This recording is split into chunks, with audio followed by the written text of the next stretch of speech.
We're racing for Xbox Elite controllers today. Everybody put your green slips on the hood. We're racing for gamer points today, baby. You gotta give up your gamer tag if you lose.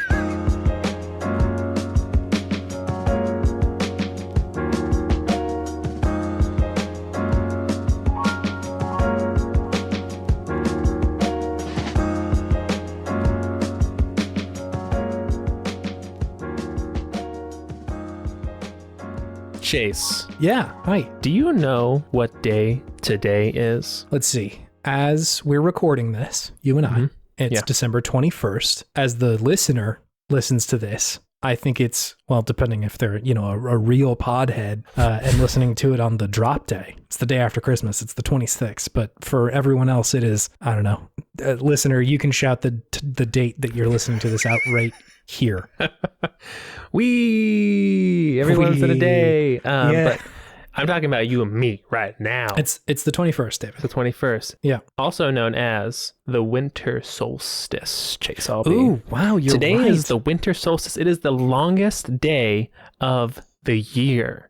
Some would say that means it's the darkest day of the year. And you know what that means, Chase, right? We got to record a Goaty episode, David. We are now closer to Kingdom Hearts than ever before. Jesus. We have never recorded on the winter solstice in this pod. And now our hearts will open and reveal the true nature of the heart. Darkness. I'm surprised I didn't see that coming, if I'm being honest with you. Given sort of the content of the normal podcast, I'm shocked that I didn't know that was bait for Kingdom Hearts, but here we are. It's the darkest day of the year, baby. We're doing a pod on it. We got +5 pod charisma this episode. It's true. You Ansem rolled me just now. I did Ansem roll you, didn't I? That should be a thing. That should be a thing for sure. Never gonna give Kingdom Hearts. Never gonna open the gates. It's filled with darkness. I know it. I got nothing. Yeah, neither do I. I barely had that, David. I can't go after that. That was too good. I can't follow that verse. It's a video game podtimism. It's the Podtimists video game variety show where two best friends talk about the wonderful world of gaming. Mm-hmm. And we got some shit to talk about, namely the game of the year. So just up front, we will talk a little bit about the games that we're playing right now, but I think by and large we'll try and save some time for the game of the year because there is a lot to speak on. Mm-hmm. So with that, David, yes. Have you been playing video games? I've really only been playing Halo Infinite multiplayer and the campaign, and I beat the campaign, and it was good. Yeah, likewise. It was a very enjoyable campaign. I'm excited for the next game. I think it's been a while since I've said that about a Halo game. Yeah. It feels like 343 is now the proud daddy of the Halo franchise and is no longer has the stepdad vibes that plagued them from 4 and 5. Because that's really kind of now when I was searching my feelings about it, that's kind of how they felt to me. Like, you're not Bungie. Who are you? You're not Bungie. That is true. But now they found their stride. They really have they feel comfortable like making this game now and like making it their own the way that they want to, as opposed to like trying to be the hip new cool dad on the block, right? Yeah. So yeah, it was a really great campaign. I really enjoyed it, and I thought the story was good. The three main characters were written well, and I just want to say I really enjoy first day on the job Cortana. Yeah, no, like peppy intern attitude Cortana is pretty good. It's definitely a breath of fresh air given like how her character had turned out the past few games where she was just kind of like an AI death machine. Yeah, where it's just like in the fourth one just going crazy and in the last one just being evil. Like an actual antagonist. Actual antagonist. And in this one, she's just peppy and kind of quirky, which is nice. It's because the original Cortana was like kind of sassy, Yeah, so it's just, it feels very the same, but different, which is nice. And I think that's kind of what they're going for with it. Yeah. So that's good. Yeah, I like the story was fine for me. I like it. I think the arc that they had with like Echo 216 was like, okay, I'll try not to like spoil anything, but like overall, I was kind of lukewarm on that part of the story. I think that the stuff with the ring is sort of odd, and it seems like they're, the campaign was not the end of this whole like arc that they're setting up here. No, which is fine. Like that's totally fine. I do agree with you though that the stuff with I believe they call her like weapon Weapon for most of the game. Yeah. Your AI companion is interesting, and like I think the parallels between 343 living in the shadow of Bungie, that they're saying something with Weapon and like her role and how she kind of tries to do like a Cortana cover band almost for a while. Like she's kind of standing in that shadow, right? And it's interesting, honestly. Like I think what they're saying there is actually pretty cool, and is you kind of have to dig for it a little bit. Like it's not obvious to me that that's what they're saying, but it is fun to sort of view the game's arc with her as this kind of parallel for how 343 has been experiencing the Halo games, where you know, Halo had been so established with Bungie through the first, you know, what was it, 3 and then ODST and Reach, and like with this new one, it seems like they were trying to do like similar thing, right? Like they're trying to stand in the shoes of Bungie rather than kind of do their own thing. This game feels like it is doing that, and I think Weapon is also doing that eventually, right? Like, I think she realizes sort of the context of what's going on there at some point. And I think 343 is also sort of acknowledging like this is such a beloved series, and we're, you know, it's almost a big responsibility kind of to develop these games. And so like what does that do to a person? How do they react to that? And like I said, you kind of got to dig for that, because by and large the game is just like, hey, Master Chief's kind of sad about not having actual Cortana anymore. And like he's just a little sad. He's fine. He's just a little sad and like moody, and you know, 216 doesn't want to like fight the fight, and that's kind of a lot of the story for a while. And like also big scary brutes are tough, and like that's kind of it. But it's interesting. But yeah, no, I totally agree that like they definitely reinvented themselves here, and the game's great. Like it's a very good video game. Yeah, and the story was kind of whatever, but I feel like it just sets up a lot of different ways they could go, which I understand, because it's kind of like a soft reboot of Halo, essentially. Yeah, I think so, because the numbered Halo isn't there anymore. I think they're intentionally saying like this is something else. Yeah, it's different now. Yeah. So I appreciate kind of like the open-endedness of the story, where it wasn't like the main story beats weren't super compelling, but I thought the characters were interesting enough to make me interested, because I actually did like some actual Master Chief. I like a little bit of characterization in this game, which they really hadn't ever done before. He was always just give me a gun and I'm gonna shoot him and keep on going because I'm Master Chief and I just keep trucking, baby. I'm a big tough guy. I'm a big tough guy. Whereas in this one they made him more contemplative and self-reflective, which was really compelling to me. That they're showing that side of the Chief now. So it would be interesting to see if they go kind of like more God of War-y with him and see him like grapple with his past a little bit. Yeah, I think that's the dream, right? Like I think God of War looks all that like directly in the face. Yeah. And says a lot of good stuff about that. And I was, the whole time I was like, come on, you guys, come on. Just like, let's do it. Let's get into it. Like he's broken inside. Let's do it. Yeah. For me, it never totally got there. Like you were saying, they kind of like hint at it. He hesitates a little bit more than he does, but like that's by and large, that's a lot of what's going on there. Yeah. So yeah. I hope that eventually they lean into it and be like, dude, you gotta like feel something at some point. Yeah, you gotta feel something. Like, you can't just be totally neutral at all times. And what a situation to be in too, because like the wildest move that they could have done if 343 came in Halo 4 was to immediately kill Master Chief. Can you imagine how absolutely bananas that would be? Like as one of like weirdly one of the most iconic characters. Like he's a big space marine, but like you recognize the dude. And like how much of a shot that would be to take. Yeah. Like I think, I don't know, like that seems like kind of the right way to do this eventually. Like conceptually he has to have an end, but like that's so hard to pitch to anyone, to be like, we'd actually like to not make the game with the character that everybody loves. Yeah. I mean, I guess the question is, does Master Chief end, or is he like Mario? Is he as iconic as Mario where you can just keep on just making games with him? You know, do we need to move away from Master Chief, I guess is the question. I mean, depending on how you want to treat him, right? Like the game hasn't decided that either. Like it sometimes leans on the like campiness of this is essentially a shooter Mario video game of like, you know, the story is background noise. You're here for how it feels to shoot the bad guys.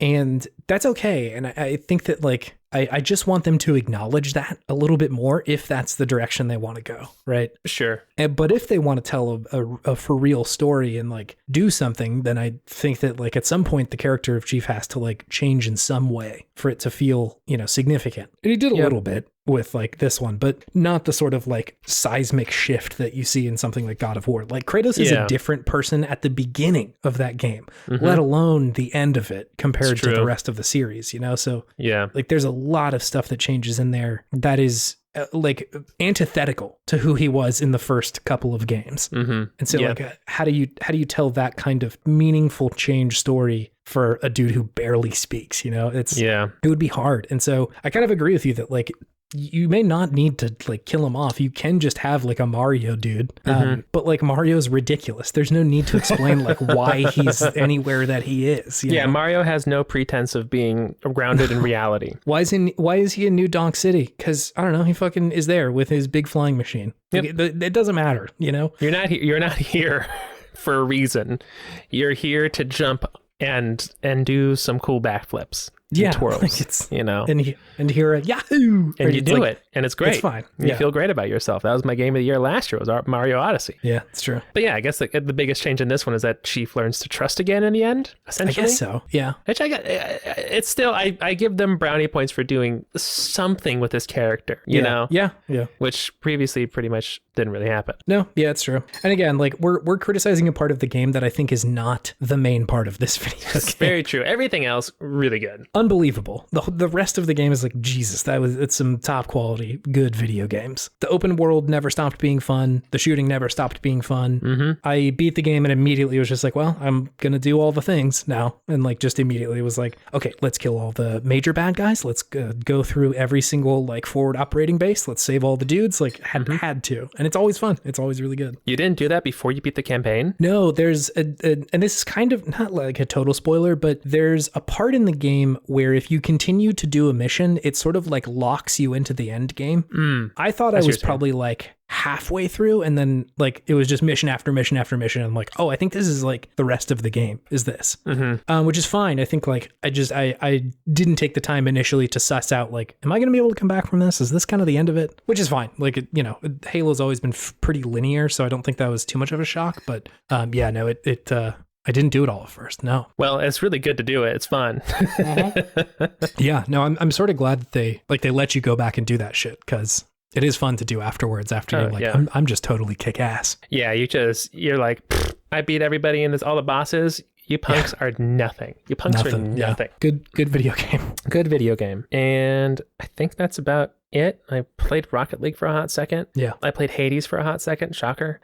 And I think that's all about I played for the week. Sweet. What about you? You have anything you want to talk about? I've been I've been playing a bunch of video games, and I'm going to save the majority of them until after this episode. It's I just want to save a little bit more time for Game of the Year so we don't feel rushed speaking through a lot of that stuff. But I will say the one thing that I played and finished was Firewatch. Have you played this game? That just came out on Game Pass, didn't it? It did, yeah. I'd never played it, but I want to. Yeah, that was essentially my relationship with it too, was that I'd heard everybody was like, this game is awesome, it rules. I'd heard comparisons to like Gone Home and stuff like that, and like What Remains of like Edith Finch and all that sort of, the quote unquote walking simulator. Yeah. I always think those games are much more than walking simulators. That's a very nasty boy way of taking it is. And I know that a lot of people who develop those games kind of like try to use that word positively, like they try to reclaim it a little bit. But I think, it's a narrative first game. Yeah. Is by and large what's going on. It's like not a visual novel, right? You're wandering through a physical space, but the narrative of it and the story of it are usually the most important part. Yeah. Anyway, so Firewatch had come out, I think it was in 2016. It's actually been a little while. And it is this game where you play as a person who has gotten a job. I think his name is Henry. It goes back and forth depending Henry? His name is, and I think the person who you're talking to, Delilah, calls him Harry every now and then. Just to fuck with him? I think it's like kind of a shortening. I forget. Again, I played this game all in one day, so some of the finer details are a little bit lost, but his name is Henry. Yeah. Okay.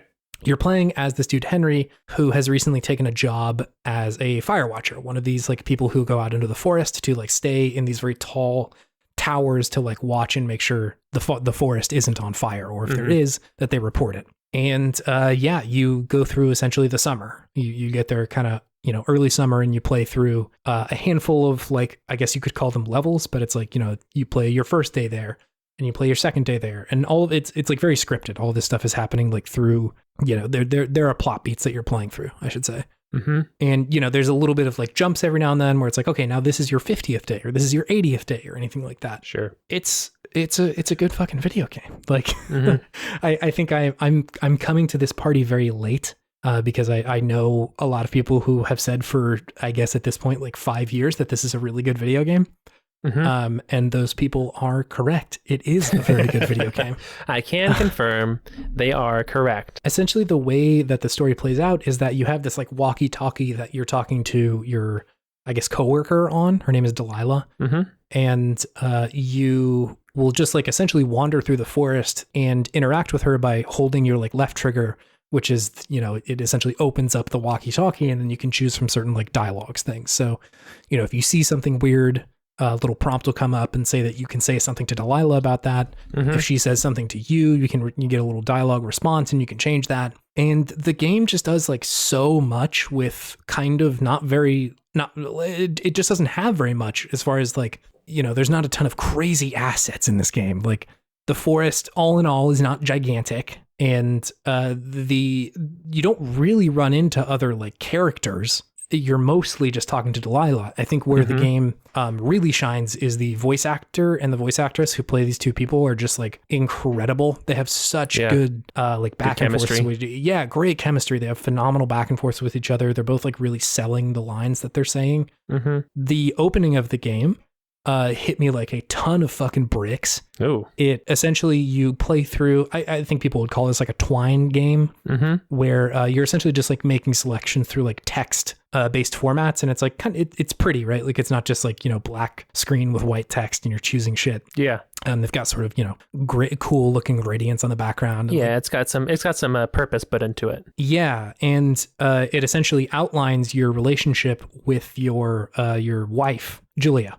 Jules. It outlines your relationship with your first wife, or your current wife, Julia, who you meet her at like a college party, essentially. You know, does significant time jumps of like, here's where you first meet her. You guys are dating now. Here's when you get your first dog. And she develops early onset Alzheimer's at like 40. Jesus. It's brutal. And like my family has a lot of Alzheimer's in it. And so like there's the context there. I was like, good fucking God, man, this is challenging. And it doesn't like, it's not an overwhelmingly sad game, but that's the setup for the game, is like, this is the context for what's going on. God, it feels like an up-style setup. I think that it's a very apt comparison, because you have that context going into this. Essentially, Henry it's interpretable why he's at the Firewatch job, and your sort of choices through your dialogue reveal why he's there. Mm-hmm. And the events are the same, right? Like his wife is currently with his parents-in-law, I guess. Mm-hmm. And she's living in like an assisted living facility. Mm-hmm. You could respond at certain points like, I'm running from my problem, essentially. Like, I've taken this job as a way to just like distract myself and pretend that like this isn't something that I'm dealing with. Mm-hmm. Or you can say, you know, like they don't want me there, that I don't have a good relationship with their family, like I wouldn't be welcomed there anyway, or anything like that, right? It's an interesting sort of way to allow you to characterize Henry in your own mind, rather than, you know, some mechanical points that go up when you say that or something. Yeah, it's just dialogue. It's just dialogue. And so I won't like go super heavy into like the beat by beat parts of the game, because I think it is fun to experience them. Mm-hmm. But I think they just do such a good job of like nailing what the feeling of being out in the forest for a couple of months, mostly by yourself, would feel like, and how your relationship with this other woman, Delilah, grows and contracts and changes and stuff like that. And so it's just a fucking good video game. I think that the way that it seems like Gone Home is really focused on the characters of the game, and the way that you learn about them is through the like stuff in their house. Whereas I think this one, you get to learn about the characters in the way that they are talking. Like that is mostly your vehicle to understand who Delilah is and who Henry is, and who his, ex-wife is, or I guess current wife. That again, it's sort of interpretable. Like there are multiple times where you can keep or remove or leave behind your wedding ring. And so like it's sort of up to the player how they want to interpret who Henry is in that moment. Interesting. It's good. It's just so concise, and like we're going to be talking about game of the year here. That's something that I've really appreciated about games this year, is when they know exactly what they want to do, and they do all of that, and don't just like start throwing everything in there because they're like, well, we need this to also be a Strand game or something like that. Like it's unnecessary. Like we also need a table tennis simulator in here. Yeah, exactly. So it's it's cool when a game knows what it wants to do and just like executes on that shit so well. So yeah, it was a totally enjoyable experience. I'm probably gonna like think about this game for a while. Yeah. Did you beat it already? Yes. Yeah. No, totally beat it. It's not very long. Yeah. I think I did it in like 2 sittings. It's great. It's a very good video game. It's on Game Pass, so give it a try. Give it a shot. It's on Game Pass. Anyway, I've been playing some other stuff, but I'm going to hold that for another episode. Yeah. However, this will bring me to my Podtimistic thing of the week, David. It is the Xbox Elite Controller Series 2. Oh, my goodness. Got one of these fancy boys controllers. You did. This is a controller that Xbox, or I guess Bill himself, sells, Microsoft. And it sort of just like takes the base Xbox controller, and it's like, let's just like zhuzh all this up and make it like really good. It's a really good controller. Yeah. What's good about it? So a bunch of shit. It has those little like paddles on the back of the controller. Really good. You can map it. Good for Halo. Great for Halo. That's mostly why I bought it, or why I thought like, hey, I could use one of those, is the ping button on Halo is the up on the D-pad. Yeah. To push that, I pretty much need to stop moving my character and press up. Unacceptable. It's hard to do. Like when you're just like firing battle rifles across the level, and you're like, I need someone to know that I'm looking at a bad guy. It's a pretty tough call to stop moving entirely. And so I want to just be able to press one of these back buttons to ping that somebody's there. And it's super easy to do. Like you can remap every one of the buttons to do something else. And so you just map it to be up on the D-pad and you're good to go. Nice. I also changed the like right paddle to be the jump button. So that I don't really have to like move my thumb around while I'm aiming and also jumping, because I found that was kind of a challenge. Are you making yourself into RoboCop over here? Well, that's terrifying.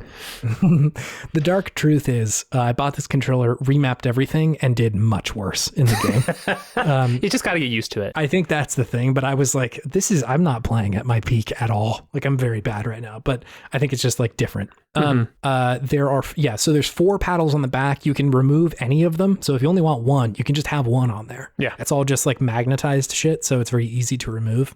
All of the thumbsticks are interchangeable, and you have a bunch of different options that you can use. So like you were saying, with the ones that are a little bit raised, you have one of those. Oh, nice. You have ones that are like wider, like they're bigger. So you can, if it's too tiny, if the thumbstick is too tiny for you, you can change that out. Yeah. There's one that's like rounded a little bit more. So rather than being concave, it's convex on the controller.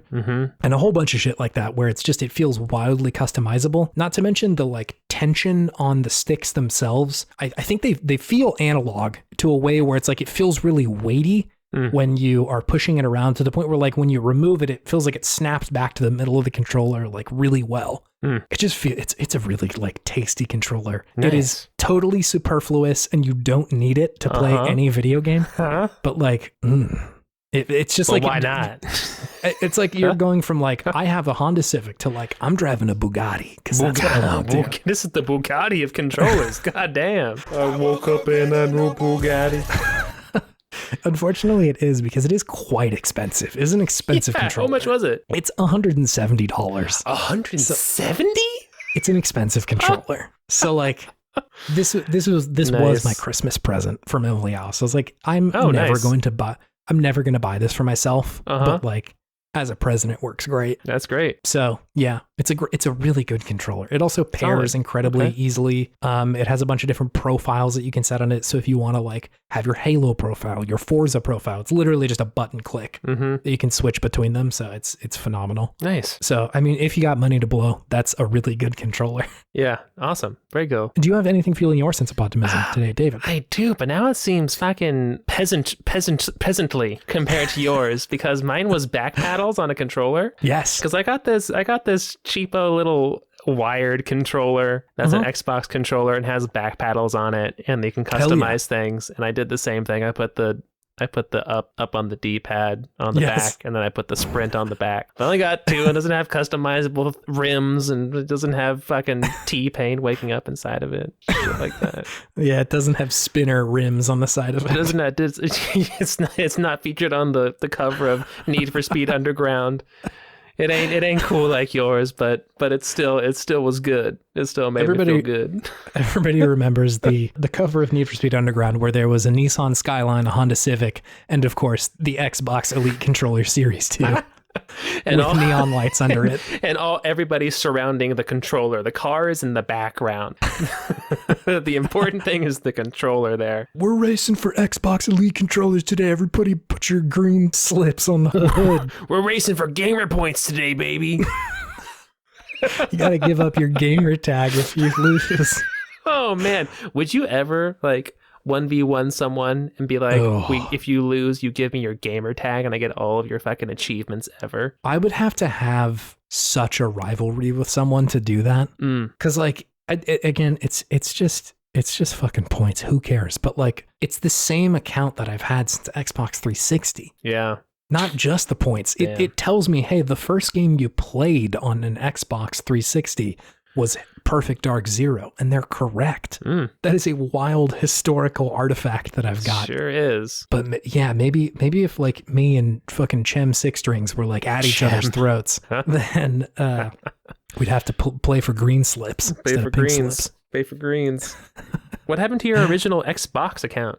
Where'd that go? I don't know if they. I think it's the same one. Honestly, I just don't know if they track progress from that. Sure. Yeah. Okay. So hold on. Back paddles. This is a new concept for me. I haven't had a controller with back paddles before. It's wildly useful. No, it's great because they really know where to put it, where it's just right on your fingers. So it took a second to get used to, and I still find myself pressing the original button still sometimes in very quick instances. But I'm starting to get more used to it, and it really helps. Really helps, and it's just easier on the hands too if you don't have to press in on the D-pad on the analog stick to do something. I have heard that a lot of people are using it as a supplement for clicking the analog sticks. Yeah, it's never easy to do that for me at least. It never feels good to click that button. It's we just gotta throw this shit on this button because there's nowhere else to put it, and we put this button in here. So here you go. So yeah, it's just nice. It's nice. It feels good.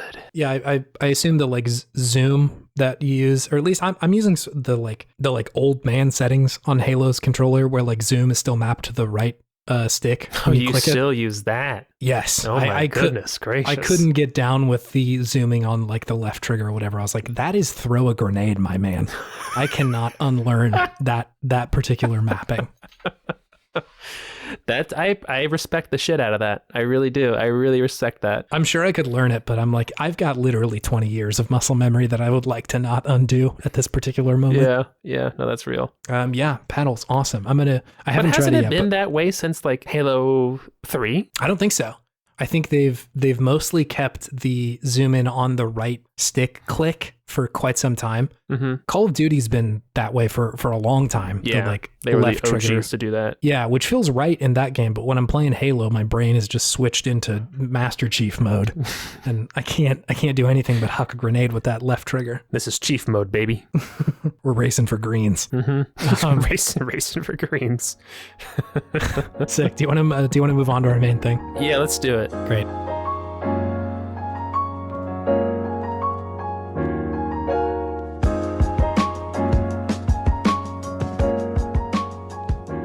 Hey. Hello. It's the game of the goddamn year, David. It's the GOATY episode, baby. We're here. I'm so excited about this one. It's always like, I think every video game podcast is the game of the year is always like a special moment because it definitely highlights like what the two people on the show or more value. And it's I don't know, it's joyous. You're talking about the best shit of the whole year. The best shit of the whole year. It is podtimism at its finest because that is true. I am so excited to talk about each and every one of these games I'm looking at right now. Me too. Yeah. Just to table set real quick, your and my list will differ a little bit. Yes. So I'd sort of stick to the idea that I want this list to be comprised of games that came out in 2021. So it is the game of the year. I think yours is closer to game of your year. Yes. Which is just games that you have played this year. Yeah, exactly. Which would drive me mad because I played Nier Automata this year. You sure did. Which that would throw a big wrench in this entire list. Where would it go? Somewhere near the top, honestly. It was like, that is a outstanding video game. It's really good. It's a really damn good game. So yeah, you will have games that came out not in this year, and I will constrain mine to the ones that did. Yes. Cool. Sounds good. We have, last year we did our top 7 video games. This year, a big twist, big reveal. We're doing our top 8, David. Who saw that coming? Nobody. We didn't even see it coming. Yeah. We're like, we need an even number this year. Odd numbers are out. We're zigging when the years are zagging. Exactly. So we will count down from 8 downward, and before we get to number 1, we'll talk about our honorable mentions. Yes. Do you want to go first, or should I? You go. Cool. I will go first. My number 8. Game of 2021. Yeah. Wow, I'm so excited. This rolls. My number 8 game of 2021 is Metroid Dread. Nice. This is a good Metroid video game. Oh, is that why it's on your list? It's why it's on my list. Let's see what to say about it. It's just like a damn good Metroid game. So in looking at the list, I think there's a couple of sort of themes that stick out to me for what I appreciated about games this year. And one of the sort of central themes is games that are concise and know what they want to do. Yeah. And then executing on that really, really well. You and I both like really appreciate when games swing for the fences and do some really wild shit. Yeah. And oftentimes that's what I'm kind of looking for in games. But I think that this year has sort of opened my eyes to when a game is like, we know that this is not like 100% original. You've probably played a game like this before, but we're just going to do it so fucking good. It's going to blow your goddamn socks off. Yeah. That you're going to say, thank you for giving me something that I played before in a new way. Yes. And like, I think that's so cool that they're able to make something so good while still sort of treading on familiar territory. I think it's really easy to interpret sort of the first part of the last decade where it was like just a lot of like shooting dudes and stuff like that. And like you're doing the same thing and it's territory that is well trodden, but it didn't feel good. It didn't feel like this is something original or they're doing this so well. It was just kind of like everybody's kind of the same shade of brown right now. And it's not that good. Whereas like Metroid Dread just doing a really good 2D Metroid is like, yeah, dude, that's awesome. I think this game introduces a couple of new things and it also brings in some stuff from Samus Returns. Yeah. The remake of the, Metroid 2 that came out on 3DS, specifically the parry move that Samus uses. They're bringing that in and they make a really good use of it. They made it feel really good. Samus's movement is like sublime in this game. She's just like super smooth, flying through the game. You can move so fast, which is so satisfying, especially in a game where like backtracking is a big deal. I think the story that they told is, while not the most important part of this game, is still pretty good to me for a Metroid game. And I think that they said that this is kind of like the end of this series of Metroid games. And I think they tie it up pretty well. Like it's not, they could of course say like, just kidding, but I'm glad that they decided to sort of like put it here and say like this, we're going to make essentially the Metroid game. I had played through like Super Metroid recently to just be like, what does this feel like? And like, it still feels fucking phenomenal. And I'd be willing to bet that there's a lot of people who would say like Metroid or Super Metroid is still like a better game. Because there's some stuff to point out here and say like, the map can sometimes feel a little gated and sometimes it feels like you're not really sure like what direction to go. But I think just the overall package still feels so good and manages to modernize the game in a way that makes it feel just phenomenal. Yeah. So yeah, that's Metroid Dread. It's a good video game. I played it in like a couple of days. Just you totally powered through it. Yeah, totally blew through that game. Nice. Yeah, it's very good. Yeah. David. Yes. What's your number 8? My number 8, Chase, is Bug Snacks. Oh, let's fucking go. How is it possible that Bug Snacks is number 8? What the fuck? Dude, I loved Bug Snacks. Bug Snacks was so good. Yeah. Bug Snacks was so good. You had a lot of stuff to say about it at the time. I appreciate that this game has stuck with you. It's like, it's kind of, it's a weird game because it itches the scratch that I've always wanted scratched by Pokemon. Yeah. In that it's a 3D environment world that you walk around and interact with things, and then you also can catch these creatures. Yeah. It's what I've always wanted Pokemon to evolve into eventually. But it has been very adamant that it doesn't want to do that until recently with Arceus coming out. Yeah. So we'll see how that goes. But beyond just the very fun and engaging gameplay elements, the stories and the characters are so good. Really interesting, really unique characters and relationships you have with them, and the story is wild, and it kept me guessing. I didn't know where it was going to go, and that's one of my favorite things from a story, is that if I can guess what's going to happen, you better make sure that like what you did is like really damn good for me to stay interested. But if you just make it interesting and unique and different, I will play through to the end just to see where it goes. Bugsnax, I think, pays off as a good payoff in the end, story-wise, because it gets a little bonkers. Did you play this one?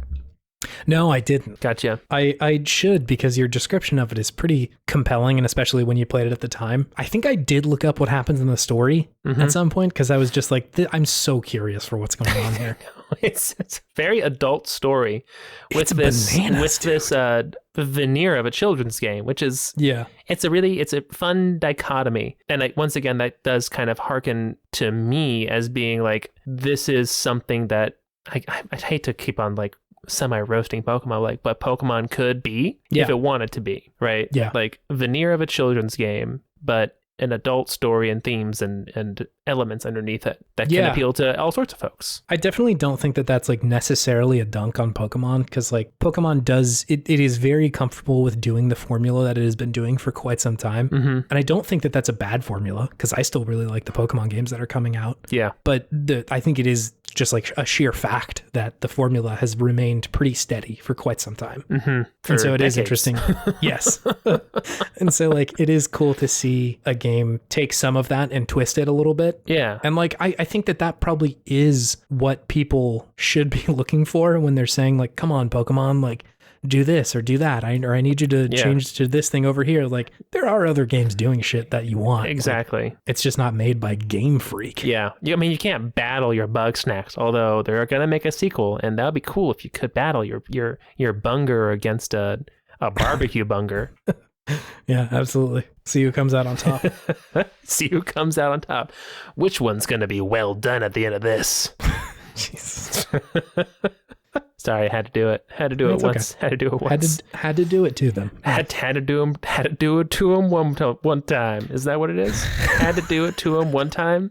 Sure, why not? We're talking about Bugsnax right now. This is Bugsnax Time to Shine. It's a great game. If you have a PlayStation, play it. It's not a demanding game. It's not going to test your reflexes. There's no ladder to climb, but that's one of the greatest things about it, is that it's just a calm, fun game that gives you just this interesting story and themes and relationships to be a part of. You know, it doesn't ask a lot of the player. It's maybe like a step above, like a walking sim, like you were talking about with Firewatch. Yeah. But more gamified. Yeah. So I really enjoyed it. I'll definitely think about Bugsnax for a long time. That's awesome. Yeah. It's great to hear that like somebody appreciates the heck out of this game, because I think it was kind of maligned when it came out. I think it was maligned when it was announced, but I think it got good reviews. It was mixed. I remember seeing this because some people said it like wasn't deep enough to feel good, and like that the game like didn't look great, and like that's fine, but like kind of whatever. Yeah.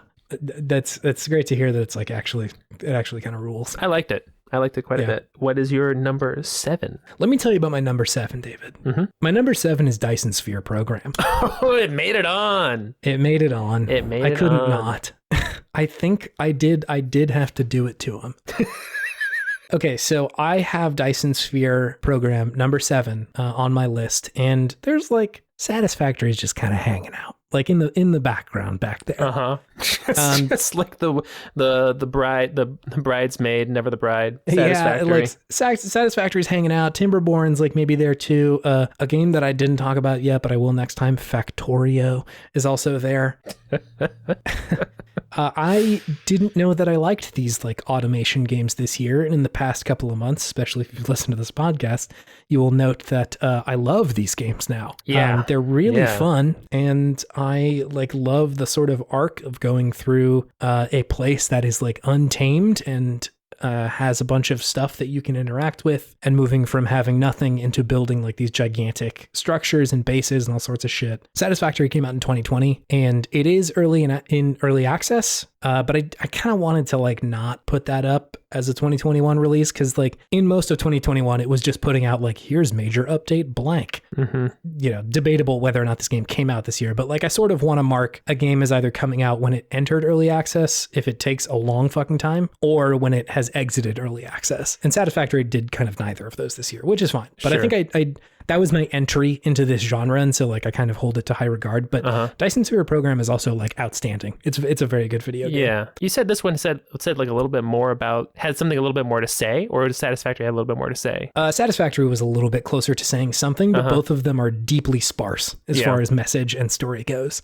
It is by and large a mechanics first video game. Yeah, which is fine, and I think I was sort of getting into some dialogue with people about this, but like I think I want my games to say something, but if the mechanics are just like so superb, then I can't help but be like, yeah, no, that's outstanding. It's a really good video game. That's the one. And so Dyson Sphere Program has made it on here. It's, I guess for folks who haven't listened to that yet, it is a automation game where you go from having like a very little technology to slowly starting to like automate your extraction of resources from a certain place to unlock more cool shit to better extract resources and sort of work up to these like big end goals. Dyson Sphere Program's big goals are like build a Dyson sphere, which is this thing that will like orbit around the sun to properly harness all the energy that it outputs. That's crazy. It's wild. And it looks like incredible when you start getting like enough solar sails up in the air to like start getting this, because you can like just go fly out in space. And you see just these like big rings around the sun, and it looks so cool in sci-fi. Halo rings,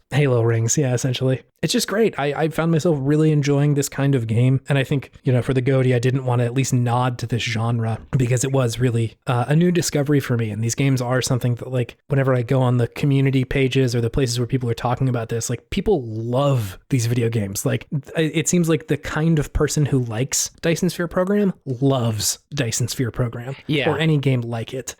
I feel like you would have to love this game to play it. It's not a game that you can be like, I'm okay on this one. Like it's mediocre to me. Like if you're playing this game, you have to like just intrinsically love it. Tell me if I'm wrong about this, because I've never played it, but that's the vibe I'm getting. I think so. Like it's a really specific kind of game where the satisfaction you can derive from it, and there's probably something outside of my bound or something that I'm not understanding that somebody likes about it, but my enjoyment of it is surrounding either the satisfaction of progress and building new things and getting farther along a tech tree. You can play it sort of in like free mode where you can build what the fuck ever. The challenge and the satisfaction that you could derive is from building just these like incredibly automated and efficient systems. Yeah. If you take a look at my systems and my factories, it's just sort of like a goblin's ramshackle that I've put together. To spell out Chud Buttby. It spells out Chud Buttby, and I didn't intend to do that. It just did it on its own. So I think that like there's a bunch of different stuff you can take from that, but either of those things are your thing. Like this is your shit. And that's not to say this is a niche game at all. Like the game has 50,000 or overwhelmingly positive reviews on Steam. Damn. So like that's a really high number. People for like this game. It's people really like that game. Let me see if I can do any sort of context for that. Deathloop has 12,000 mostly positive reviews on Steam. And this one has 50,000? 50,000, yeah. Damn. I suspect that is a consequence of the type of person that likes this game rather than like an accurate picture of their player base. That this is like, again, the people who like it love it. And they're like, this is exactly my shit. And so I think it just speaks to like how wild people are about it. For further context though, Fallout New Vegas has 115,000 overwhelmingly positive reviews. So like, there are certainly games that are bigger than it, but there are definitely games that have a less enthusiastic player base. And I think you see that with the content that's online, the wildly detailed diagrams that people will put up, or like these YouTube videos where people are like, hi, this is a example of a 100% efficient iron mine in the early game of Satisfactory. And like, that sounds mind numbing, I'm sure, but it is a joy to watch these people just like perfect this like cube that they build. Oh man, yeah. Where that's like a perfect cube, baby. It's like amazing where they've walled off all of the like intricate parts of like the the rig, and this is where the belts go, and it comes over to these like smelters. They've walled all that off into just this like incredible box that just outputs like smelted coal. It's so good. I love it when people do that. I think you might actually be a goblin, Chase.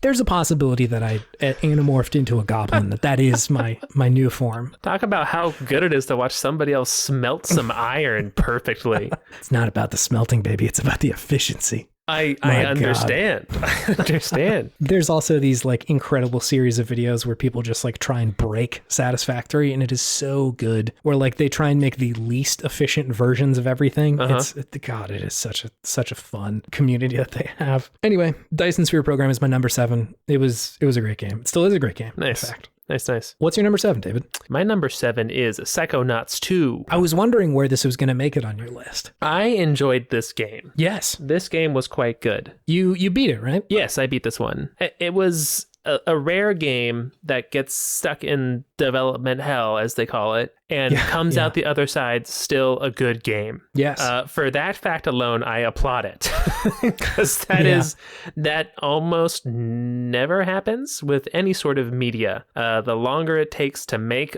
usually the worse the product is at the end. That's true.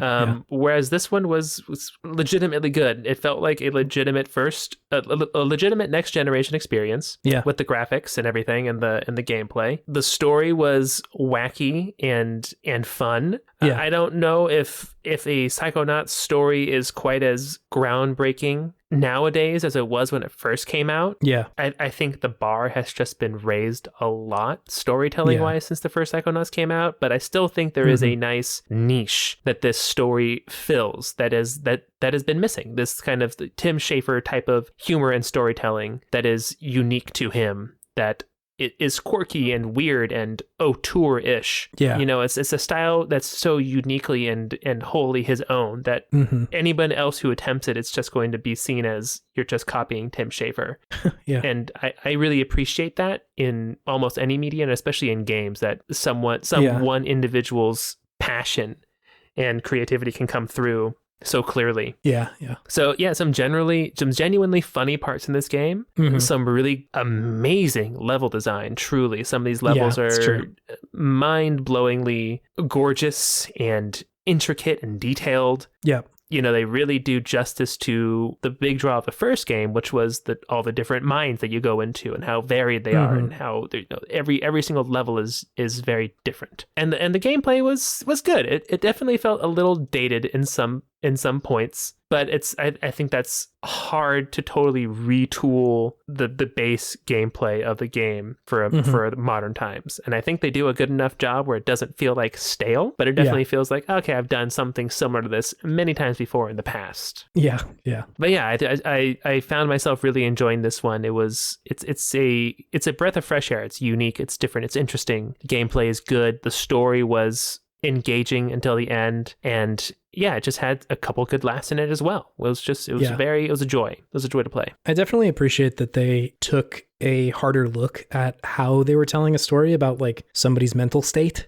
I've definitely heard criticisms about like some of the like plot beats specifically, but I like that they're like, listen, we're doing a video game and that represents how someone's brain works, and that like there's kind of a responsibility there to not just totally like say that it's like a clown car in there, like to accurately represent how someone is like struggling with something or dealing with something, and the weight that that demands, I think they do a pretty good job of like giving it that weight while also, like you were saying, having this like certain amount of like comedy in there that I think goes pretty well together. Yeah, still keeping it light, but also, yeah, being able to, through the enemies and the environment, tell a story about this person who you're inside without explicitly saying things. It's very environmental storytelling in that way. And then also, being respectful about people's mental health. And I think it also sets a good example for talking about mental health and respecting it for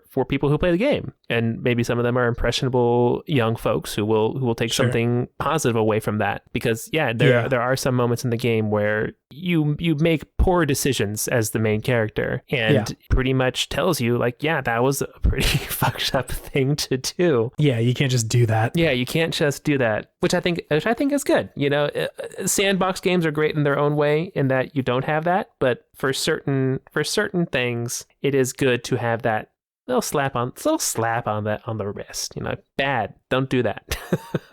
It's not appropriate. Yeah, and I know that like I know the spot you're talking about, and I think a lot of people talk about like, Raz learns that lesson and then just kind of continues forward, kind of doing similar stuff. And I don't know if I totally agree that he just like returns to doing the same shit, but I do appreciate that they kind of recontextualize how people operate in this world. Like that they're like, no, like that's not actually something you can just do and have it be like, I guess the word is consensual, right? Like that somebody needs to say like, yes, you may do this, or no, you may not. And that's like an important part of how this world works. Yeah, exactly. Yeah, no, I totally agree. It feels like they waited to do this game when they had something to say or like a new way to say it. And I appreciate that this isn't just the sequel to Psychonauts 1. It is Psychonauts 2. It's a new thing, and like the way that what they're saying and how they're saying it is fresh. I totally agree that you could probably just lift the combat out of this game and it would be fine.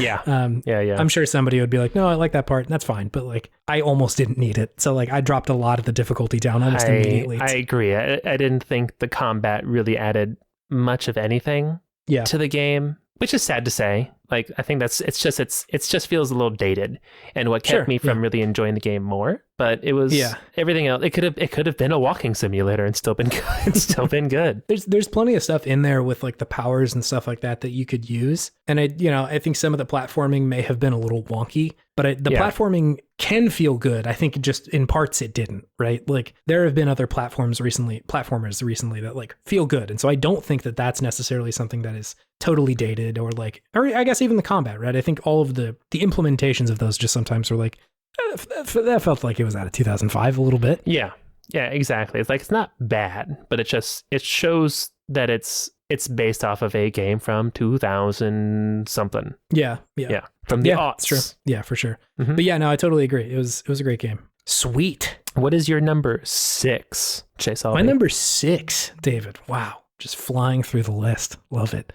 My number 6 is the video game Unpacking, David. Oh, nice. I was wondering if this was going to be on there for you. It is. This was kind of a late game that comes onto this list. Not the latest, which I will tell you about the very next game after this one. Sure. But this one hit kind of recently, and like I had seen like videos about this game. I kind of like not followed the development, but on our podcast Twitter at Podtimism on Twitter, I usually will follow any game devs that like look like they're doing something cool. And that is not to say that I follow every game dev that I think is doing something cool. It's just like whenever I see like something cool, I'm like, yeah, okay, great. Like I want to follow this a little bit. And I had seen clips of Unpacking floating around for like a while, right? Like a lot of this year, I was like, oh, okay, that looks great. I'll probably play that. I was not expecting it to have the narrative that it does, which fucking slaps. I love this game. Certified slapper. Certified banger, dude. So essentially, if you haven't played this game, the conceit is that the way that you progress in the game is that you open up boxes that are packed and you unpack them. You take shit out of it and you put them on shelves. It is like in this pixel art style, and it is wildly detailed and intricate. You can pretty much put anything anywhere, right? Like it understands that like, if you're using a towel, that you can put it on a shelf or you can hang it somewhere, and like all of those will look a little different and play a little different. And the first level that you play, it's like it's engaging immediately, right? Like, it's like, this is fun, kind of a nice little Zen game. And the way that the game hooks me, or I think hooks the player, is that at the end of the level, you get kind of a little like line in somebody's diary that says like, oh, I'm so excited for my first room. And before the level started, it said 1996, I think. Yeah. And you're like, oh, okay. Seems like we have a character here, right? Like, this is a person. And then the second level time skips a little bit to when this person is moving into their first dorm, right? Yeah. And like the second level started up, I'm like, I'm fucking in. This game is gonna fuck me up. I know it. In like 2 or 3 levels, some shit. Make me feel, game. Do your worst. Yes, I'm like, in 2 or 3 levels, something devastating is gonna happen. I just fucking know it. Were you right? I was very correct, David. There was like about halfway through this game, there's like some shit where you're like, oh no, dude. Like the game makes such good use of allowing you enough space, showing you the objects that either are already in the room or aren't, and how that affects you as a person. Like, you either have an abundance or a total scarcity of space. A couple of times you're moving into your own space, and so it's totally empty, or you're, coexisting with other people. And how those two things differ are like significant and dramatic. And it characterizes the people that you're living with. And at some point, there's a shift from one level to another that is just like really tough. Again, like I said on the podcast that we recorded, you only see when this person is moving in somewhere. You don't see the story in between there. And so you kind of have to fill in the blanks for like what happened in between. But you intuit quite a bit from one level to the next, right? And especially with the things that you're unpacking of like what happened between then and now. And some of it, like I said, towards the middle of the game, it's pretty sad. And like, it's not like, it's not up sad, but God, I cry every fucking time, dude. I cry it's every so time. Brutal. But I've definitely seen people who are like really torn up about what happened in the middle, because like, they're like, I've been in this situation like that, and I know how it turned out for this person and for me. And so like, I think it hits pretty hard. And so, the level following that, you're like, okay, yeah, fuck, this is what happened. And the way that it moves from there is that towards the latter half of the game, it is sort of this upward trajectory of triumph where like, I'm going to try not to ruin anything, but like, it just kind of gets better and better as far as like narrative goes and like what is happening to your character, to the point where at the end, like, I beat the game and I'm like, fuck yeah, dude, I'm so happy for this totally fictional person that like what happened here. And like, there's just such like tender moments that happen throughout the game, especially again, the first few seconds of a new level, you can quickly intuit what has gone on. Yeah. And like a couple of times I was like, oh fuck yes, I'm so happy that this is where we've landed right now. We made it, baby. Yeah, exactly. And it's, it is not just I am moving into a new house or a bigger house or a nicer house. It's like, oh shit, I got room for my stuff. Or like this thing that I was kind of forced to hide in the last level because there wasn't enough room, I can now proudly put it somewhere like on display, right? And I just think that like it's such a cool idea, because I could so easily see somebody building this game and just doing these kind of one-off levels where the game is like, you just unpack, like that's the game, right? Yeah. There's no narrative and there's nothing going on there. And that would be, I think, still a very good video game. But I'm so happy that the folks behind this game decided to say like, no, I think we can actually tell a really compelling story with these like on its face kind of simple mechanics, but the way that they sort of turn the levers in the background make for a incredibly satisfying narrative that it fucking rules, dude. Like a similar thing with Gone Home was like, you're learning about the characters through the items in this house and you're exploring and all that sort of shit. And I think a similar thing is going on here where, you're not reading like audio logs or anything like that, but there's a lot of stuff that like adds to this person, and everything you take out of the box, you're like, oh shit, like, this thing I bet would mean that they are kind of like this, or that they enjoy doing this, or, they've had that since they were a kid or something like that. They're still dragging this around. Yeah. And like that sort of stuff, it's so effective in a way that I don't know that I've played a game that tells you so much about the character without really ever seeing them or talking to them, right? Like you don't witness your character in this game. Yeah. And it's, I don't know. I just thought that was such an effective way to tell a story in a way that I have not seen done in a game.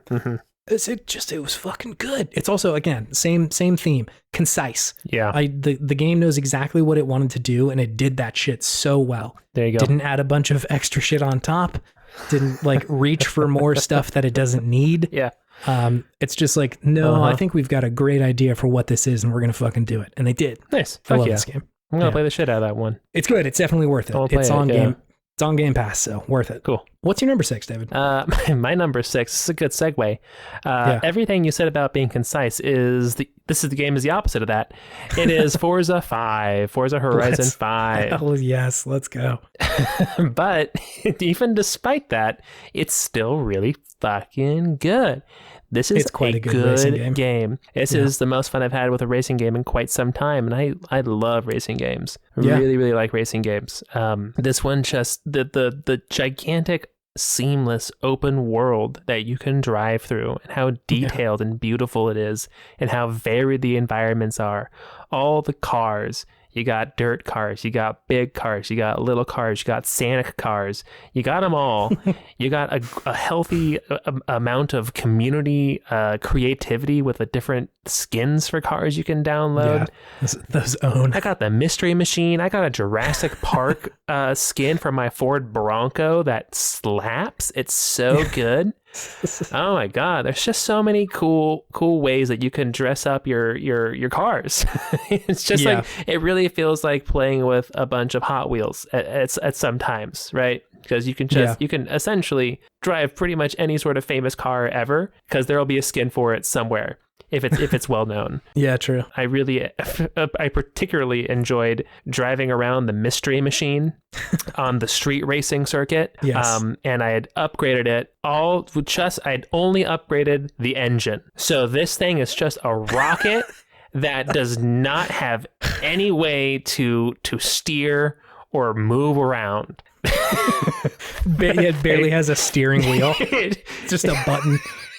It is the most fun to drive in these street racing events, because I'm just like off the fucking road, just like going like 30 miles faster than these people, but barely keeping up because I'm not hitting any of the turns. And that was one of the more fun game moments I've had this year, because I was just in my unique oddities, pretending that I was Shaggy driving the car with Scoob in the back. It was very fast, Scoob. It was very enjoyable to do that. And I don't think there's another game that would give me that moment to be Shaggy driving a souped up fucking Mystery Machine. The Turbo Mystery Machine. The Turbo Mystery Machine. It has the biggest, gnarliest engine in the game. All the engine upgrades max, but the steering, nope, don't got nothing for it. Listen, I barely want the wheels to turn in this thing, baby. I just want to go quick. I just want to go straight.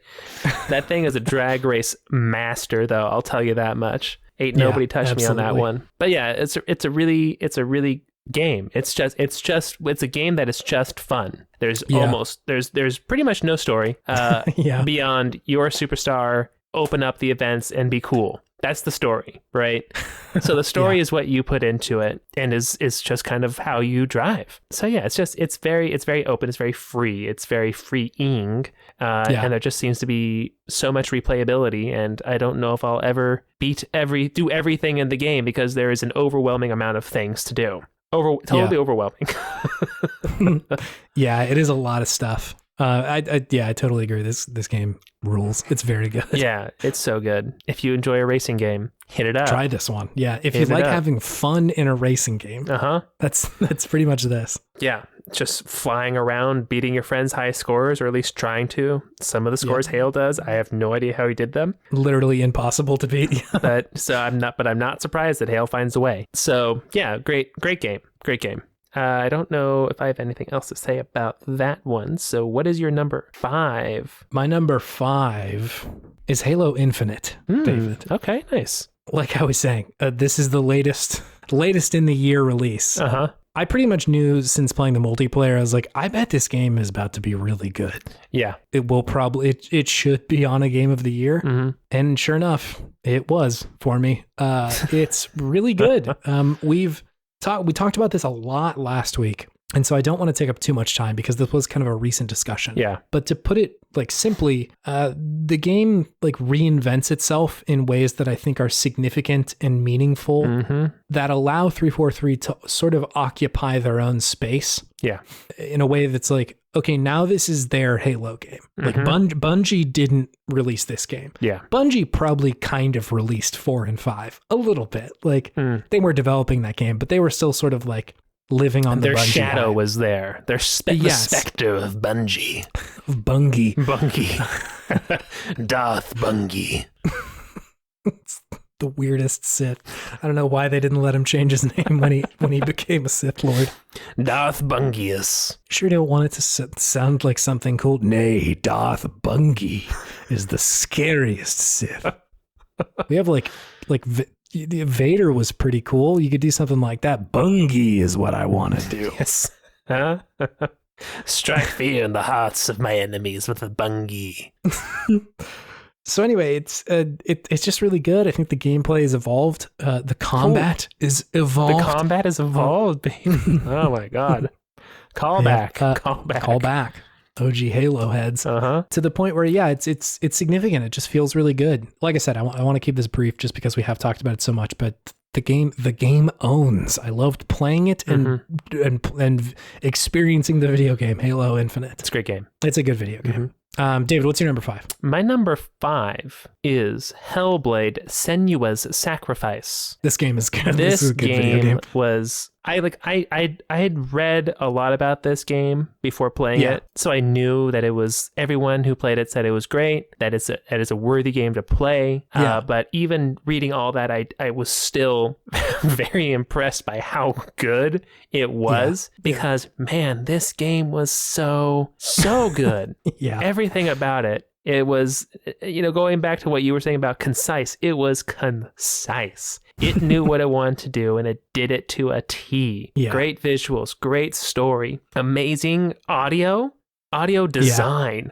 Like I've never been struck by the audio design of a game. Like we talk about the music a lot, but not how they actually use like a pair of headphones to enact emotion and feeling and affect the person playing the game, right? This is the first time I've had a game that's done that for me. And it was done so incredibly well. And just the story was so effective and moving. Not often that I shed tears playing a game, but definitely at the end of this one, it was just such a beautiful ending. Yeah, it was incredible. It was so good. Some people say it's a walking sim. I thought the combat was engaging enough. It didn't reinvent the wheel, but it was fun. It felt weighty. It felt engaging. And yeah, it was an excellently made game. It was exceptional, I thought. We've talked about this kind of recently, so I don't want to get too into it, but just a fantastic game worth anybody's time. And there's a second one coming out soon that looks fucking wild as well. Also, if you're just a fan of monster and creature design, this game is so good for real. In the way that it plays with scale too. Oh god, I love when they play with scale and there's just giant humanoid creatures just about to mess you up. So good. So good. But yeah, number 5, Hellblade. Excellent game. Absolutely. The story in that game is just unbelievably good. Yeah. I'm not surprised that people talk about that as some of the better games to come out recently. This game came out 4 years, going on 5 years ago now. This is an old game. I think it was another 2017 release. Yeah. Just a wild year for video games. Yeah, another 2017. Good fucking God, you guys. Yeah. Everybody decided to put out their best game in 2017. Everyone knew that was just going to be one of the last good years. True. Yeah, no, good fucking video game. Good game. What is your number 4, Chase? My number 4 is The Last Spell, David. Oh, nice. This was an earlier in the year release for me. Yeah. This is the game that the pitch of it is that it's like a roguelike wherein you get essentially drawn like a little team of people and you have to build out the defenses of this little tiny outpost kind of town looking thing. And the loop of the game is that you do that and then you go into the night and monsters show up and try and tear your village down and kill the people at the center of your village who are trying to cast the last spell. And your job is to stop them, to not let them do that. And once you beat a level, the day comes back and you can redo your defenses and upgrade your people and unlock new shit in the town. If you lose, then you just start back over on another run, like on the first night, and it's a roguelike. You know the formula. This game owns. It's really good. I think what has stuck with me the most is that I don't know of a lot of other turn-based games that work like this. I know that like tower defense games are a thing, but I haven't really played a game where it's like half tower defense, half like character turn-based strategy. Because a lot of what you're doing is just controlling, 1 to 4 to 5 characters that you have that all play a little differently depending on your run and how you equip them. Like some are melee people and they're a little tankier, or like archers or magic users, and all of those come in kind of different flavors. And so you have to really consider like, okay, if I keep my archers back this far, the monsters can probably get a little bit closer to the wall, but I can do a lot more damage and I'm a little bit safer if I keep my archers behind the wall. Or if I have a ton of like physical users, I can kind of go out there and like hold them back a little bit harder or do a lot of damage. But I also have to consider like how to get back closer to the city, because if you leave them out there, they get fucked up pretty quick on, the monster's turn. Essentially, they all move as like one unit. Yeah. And so like that back and forth just like had a vice grip on my brain while I was playing this game. I couldn't stop thinking about it. I couldn't stop playing it. It just felt so novel. It's a really pretty game. Like I think the pixel art is like gorgeous. The music is very good. It's a little genty. So like obviously that's my flavor. But yeah, I think that this is a really good game mechanically in a way that's like, I've played tower defense and I've played turn-based sort of strategy games, but this one combines them in a way that I hadn't really seen before. Yeah. And in a way that is just so satisfying. Like whenever you kill like, 4 or 5 zombies in a single turn, like all the sounds that pop up, it's just so crunchy and good. It's incredibly like viscerally satisfying. It's got sort of the same stuff that you find in a lot of roguelikes, where you're essentially trying to stay ahead of the enemy's tempo in a way. Yeah. The difficulty tempo, essentially, of like, if I need to do good enough so that I get rewarded well enough so that, the next night I'm well equipped enough to handle that one so that I can continue to do well. Whereas if you get your ass kicked, you won't get very much gold. You won't get very much experience. Maybe one of your people die. Oh, God, I hate that. And like, luckily enough, the characters are nothing essentially. And so okay. like, if they die, like it's whatever, it's fine. But like, I always think about like, if it's someone who is like really fleshed out, I start thinking about their family. Like, I've wronged your family. I've wronged you. Get a lot of Catholic guilt out of it. Absolutely.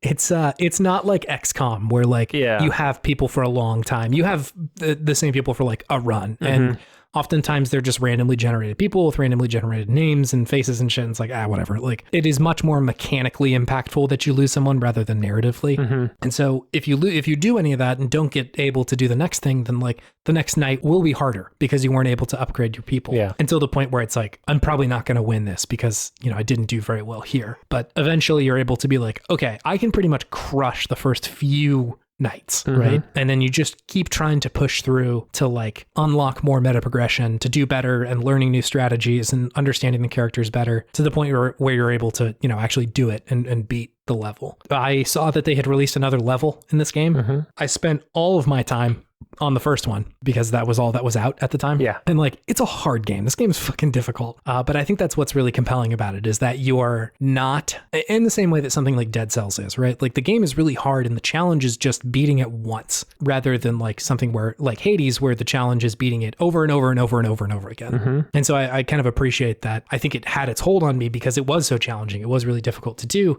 in a way that wasn't twitchy or anything like that. Yeah. Like, there's plenty of time to make your decisions and think about it, consider what you can or can't do. The game definitely punishes you when you make dumb moves, but you can definitely learn from that and be like, okay, like that strategy that I was doing didn't really work very well. Yeah. And so how are you going to change that in the future? Yeah, I think the only other thing that I want to say is I love the conceit of this game. Essentially, what they're saying is that the world has like turned to just a destructive husk of what it once was. And the way that they're trying to solve that problem is by removing magic from the world. Yeah. And so they're trying, like, essentially the people you're trying to defend in the middle of the town are trying to like use this spell circle to eliminate magic. That's why it's called the last spell, right? It's going to be the last one that they do. I think that as a conceit is so fucking cool. That's cool. Like, the game, the world is too much and we have to remove magic from it because it is like too destructive of a force. It's got some Game of Thrones vibes to it. Definitely some Game of Thrones vibes. The Mace the Grand Maester Conspiracy. Have you heard about that one, Chase? You want me to go in depth about it? I think you want me to write you an essay about it? We'll post that to podtimism.tumblr.com. Oh my God. I'll be popping off out there. So I love the conceit around it. I think it's really fun. Again, once you're playing through loop after loop, like there's not much, you're not really engaged with the story that hard. You're mostly just engaging with the mechanics of it. But I think there's enough story there that it makes it fun, and the mechanics are just so good that it's hard to put it down. So this game is really good. It's hard for me to exactly put into words. I feel like the stuff that I've said didn't totally encapsulate why this is so good, but just for whatever reason, it's the combination that it has of the mechanics being novel and interesting and also done really well. It had its fucking hooks in me and it's really stuck with me. I'm constantly thinking about like how good of a game that was when I was playing it. So it's not just like, something that I played earlier in the year and I was like, that's pretty good. And then totally forgot about it. Yeah. It has staying power. It has staying power. Spoiler alert. Honorable mention is Resident Evil Village. I was convinced that did not come out this year because I was like, no, I played that. It was good, but like it didn't come out this year. Sure enough, 2021 release. Yeah. That's this year, baby. And like I loved playing through that game. I thought it was really good, but like the farther away that I get from it, the more I'm like, that is good, but I don't remember anything about it. Yeah, I had a couple of games like that on my honorable mentions as well. Yeah. So, not to dunk on Resident Evil Village 8, or if that's on your game of the list, no shade, but that one didn't stick with me in the same way that The Last Spell did. That's fair. Totally fair. David, what is your number 4? My number 4 is Doom Eternal, baby. Nice. Thank you. Thank you for the intro there. You're welcome. This game rips it's very good. All the ways that can be interpreted. It rips and tears. It rips and tears and snarls and shoots and explodes. And it is what I imagine just railing lines and lines of cocaine feels like. Yeah, sure. As someone who's never done that. Yeah, it's wild. It is adrenaline packed shoot fest. It is a love letter to metal music, things that are metal in general, like hell and hell knights and hell beasts and things that kill them. Specifically a shotgun. Specifically a super shotgun, please. Don't come at me with the regular shotty. I need that hook and line, baby, because that is true. My favorite thing in that game. The speed and the verticality you get with that bad boy is so good. It's so good. Yeah. I love the lore that they added in the game. I'm always a lore man. I'm a loreman. Yeah. I ate it up. It was so delicious and good. I thought they made it really compelling and interesting, and I bought all of it. Visually, very stunning. I played this a little bit on my PC and did a little bit of that 4K 120 hertz. That was wild until it crashed. And then I just went back to 1440 or 1080 something and 120 hertz. And that was still really fucking good. But yeah, this game was intense. It was intense in the same way that The Last of Us 2 was intense, but it wasn't sad. It was like joyous in its murdering. Yeah. So very, very different vibes on murdering compared to The Last of Us 2 last year, but you're murdering demons in this one. So it's like, they kind of deserve it. Yeah, there's no guilt about it. There's no guilt because they've massacred Earth. So it's time for revenge. None of them are screaming their demons' friends' names either. Oh, God, that was so fucked, dude. Oh, no, Gorglax, no.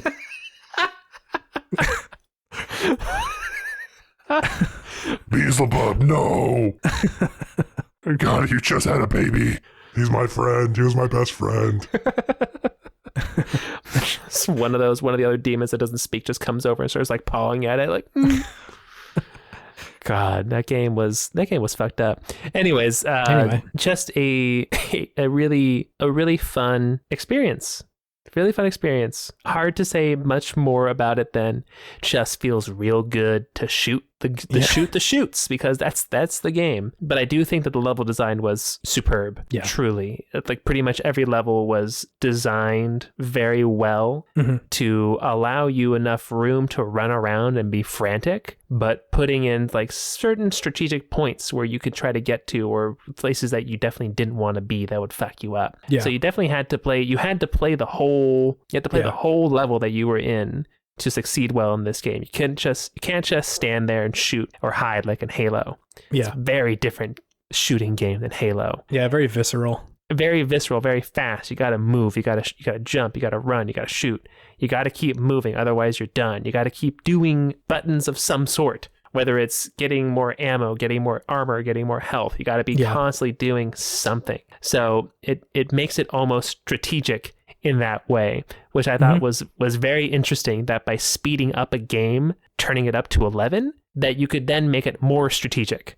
Yeah. Which I thought was a very interesting game design that I hadn't experienced before. It's a lot less like you need to shoot this person in the head, and a lot more like you need to be thinking about your next like 2 or 3 moves after you like punch this dude's butt off. Or something like that. All right, I punched his butt off. Now I got to get more armor, and I got to refill this gun's ammo. So I'm going to go and find this guy over here. And then I'm going to jump up and use my super shotgun to grapple over here. Then I'm going to use the portal to go over this way. Yeah, you're constantly thinking and making decisions just at 1,000 miles an hour, which is really fun. It's almost kind of like a resource management game where you have to like... It 100% is. It 100% is. Resource management is so crucial in this game. Yeah, where you're like, okay, I have 100 health, I have X amount of shotgun shells. I can definitely get across, but I do need to refill my health because I'm probably going to start taking damage soon. Yeah, exactly. Or like, you know, I need to make sure I have enough armor, or I need to start playing this way to get more ammo or anything like that.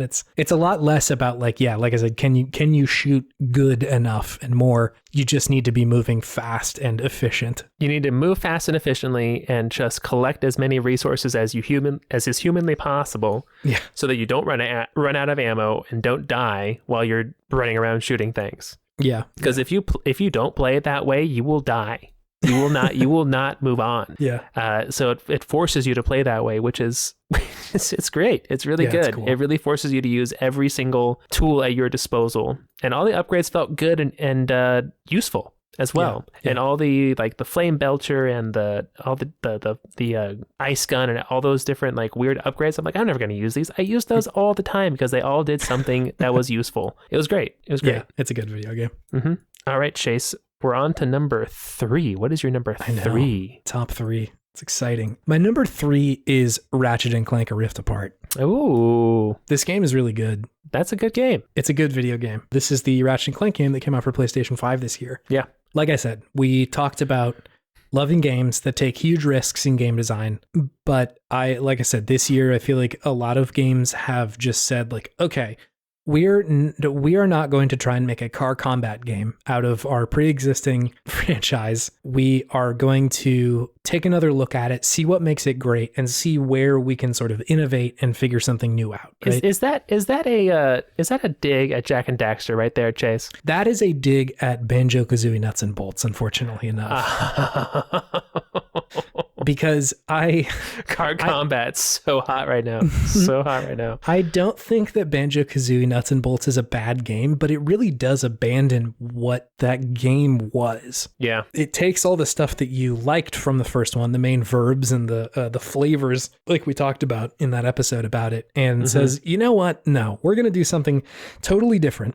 And sometimes I really appreciate when a game does that. But I think when you have such a good formula already, it's like it's a big swing and a big risk to try something else rather than how do we innovate under the restriction of trying to make a game that is similar to something that already exists and make it still good and innovative and fun. I think it helps that a Ratchet and Clank game hasn't come out in a while, so it feels novel in that way, just, you know, the return to it. But I think that this is definitely a Ratchet and Clank game. You have weapons, you go through levels, you fight baddies, the weapons upgrade, and eventually, you beat the game. That has been true for the game since, it came out almost 20 years ago at this point. But I think it shines in the creativity that it shows under those constraints, right? Like all the stuff with moving through the little rifts is really cool. The graphical fidelity is like unbelievable. They do a lot of cool stuff like facial animation and making it look really believable and fleshing out the characters to a point where I don't think they really were before, kind of giving them enough backstory and relatability that I think is really great. It's not super complex. Like the narrative of it isn't like mind blowing, but I think they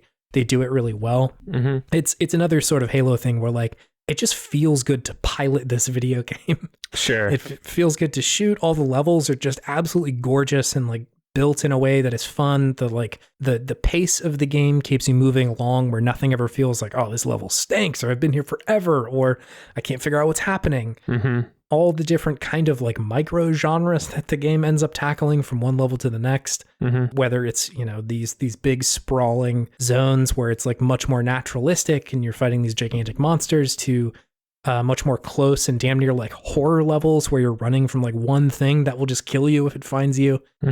I think they bring a lot of other flavors to their core concept of the game in a way that's like significant and fun and awesome. Of course, like I'm a huge Ratchet and Clank dude, so like these games are definitely my thing. Yeah. And so I think that's probably why it's landing really well and really high for me. But I just think they did such a good job of taking this older franchise and saying, what can we do in 2021 that is significant and makes this game feel new again? Yeah.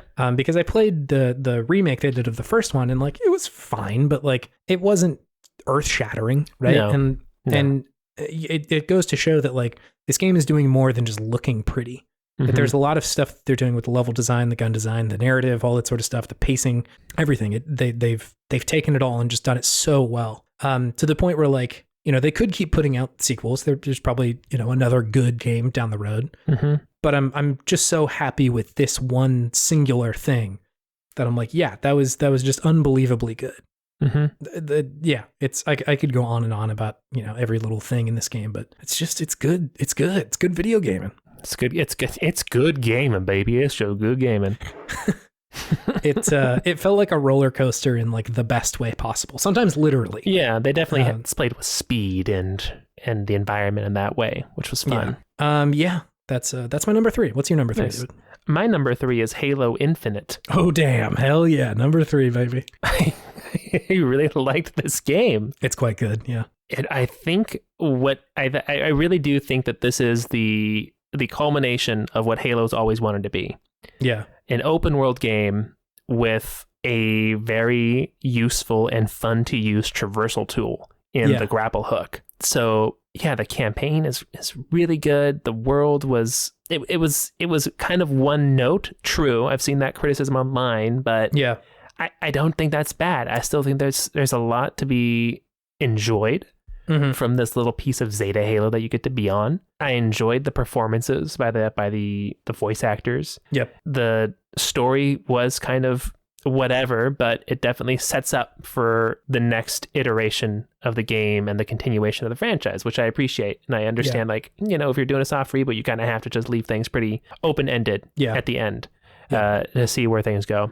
Yeah, and I think that you have to consider the multiplayer when I consider this game too, which is fantastic. Yeah. I think a lot of the hate online is pretty overblown in my opinion. Absolutely. There are definitely some issues. Don't get me wrong here. I'm not trying to be an apologist or anything, especially with like the desync. That seems that is the thing that gets me the most. Yeah. I don't. It's frustrating when you die from being shot when you're behind a wall. That is frustrating, but it's all internet shit. Yeah, absolutely. I don't need to have to dress up my Master Chief, my Spartan. I'm okay. I'm just here for the gameplay, and the gameplay is fantastic in multiplayer. It's really fun.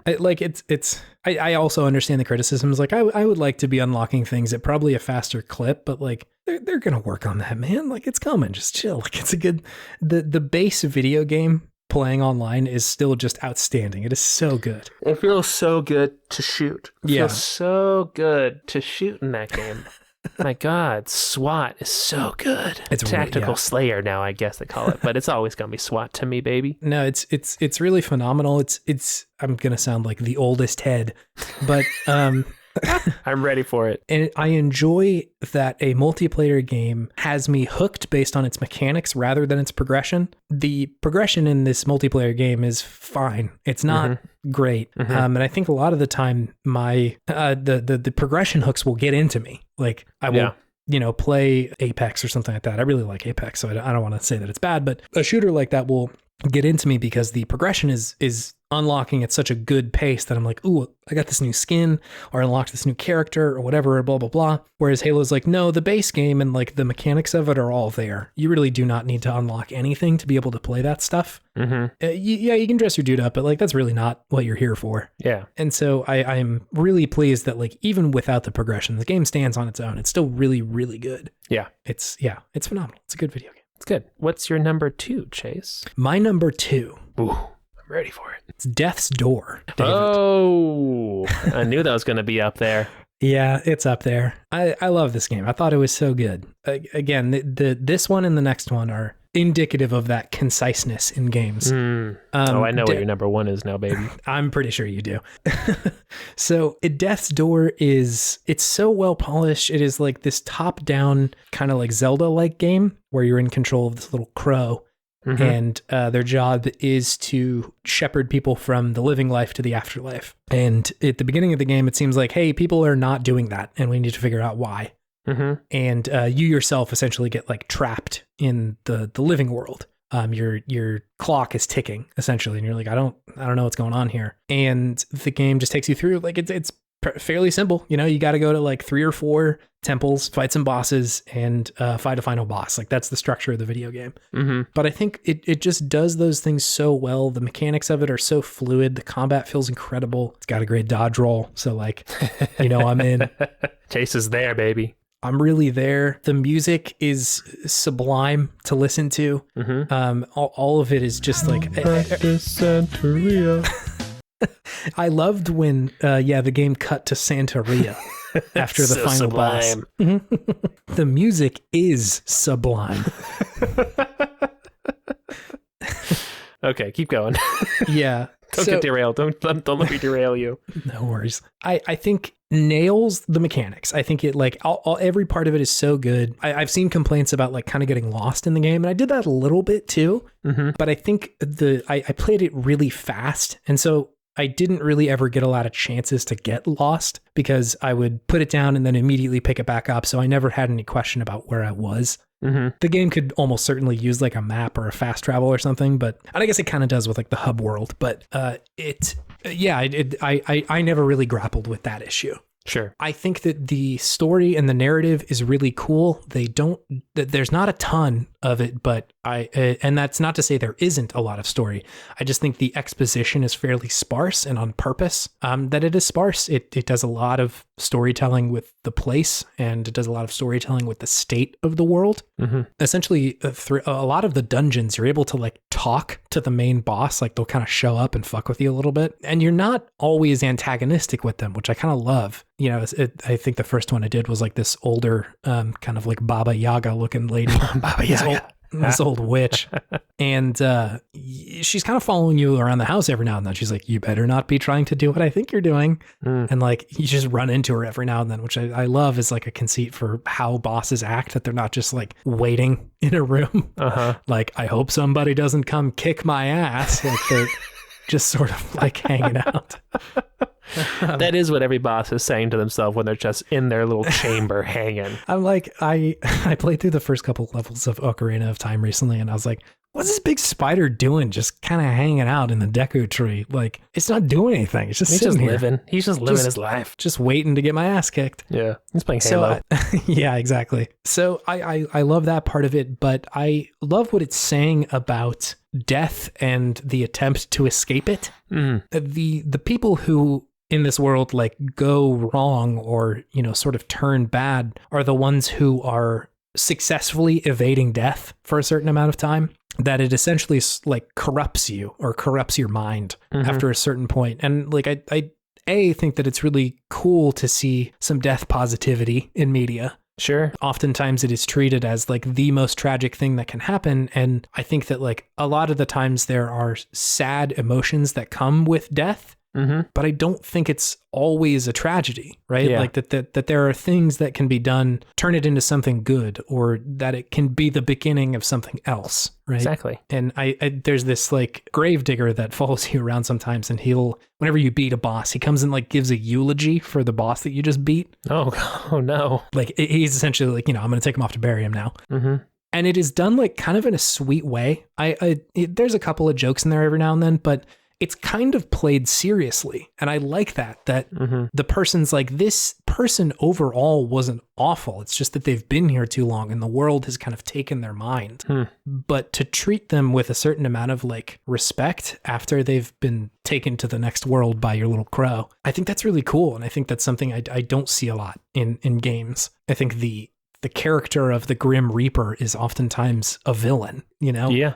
And like I said, I think it's the same reason of like death is often viewed as the worst thing possible. And I think it's helpful, especially for me and my sort of existential crises that constantly pop up, to put a different spin on death that isn't just, well, this person doesn't exist anymore. That it can also be other things, which I just think is fantastic. And like, it treats it with a certain amount of respect that I really love. Yeah. I think the kind of ending narrative and how things turn out is really interesting and really cool, and, says something about the people that you're with. I think it has a lot to say about like legacy and trying to solve the problems that are in front of you, what that cost is essentially. Yeah, I thought it was really good. And again, like there is dialogue, there is explanation, and it explains what's happening. But like, I think a lot of this is done in a way that's very tasteful and well done. Yeah, the game is good. It's Death's Door. I'm going to have to play that one. Sounds fun. It's definitely worth it. And like, I didn't even mention this. It's also pretty funny. Like, the game is a pretty funny game. And I think that is really required in a game that is about like that heavy. Yeah. And like, it's good. You need that, because I think it displays that it is going to be a more bright interpretation of death early on. Where like all the crows are kind of goofballs. They're all a bunch of weirdos. And I think that's really good. There's also just like hilarious moments in the game. So I really love that. Oh yeah, cool. That's my number 2. What's your number 2, David? My number 2, a much more serious game about death. Yes. It's Bloodborne. It's Bloodborne. Yeah. I played Bloodborne for the first time this year. Wow. It's an old game, but it's a certified heater, baby. It is the old one. It is the old one. It is the old game. Dude, if I was able to include Bloodborne in this list, I would have a tough fucking time. That would be my number 1 so often. I believe it. I only do games that I've played for the first time this year, though. Yes, absolutely. No replays. Right. No replays. But the battle between my 1 and my 2 was fierce. But I chose Bloodborne here. Oh, yes, I see. I chose Bloodborne here.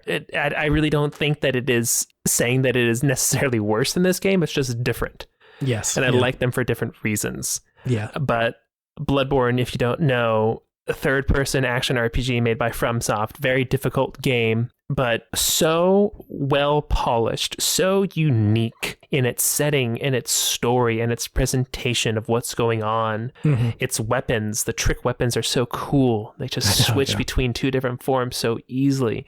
Every single fight seems like it is a fight to the death every single time. Yeah. The whole lore around this game, fascinating and obtuse. And so just purposefully opaque and confusing, but that just kind of makes it more interesting in this weird, like, fucked up way. The bosses, some of the most memorable bosses I've ever encountered in a game. Just like, designs are crazy. Some are just fucking gore fests. Others are just nightmare beasts.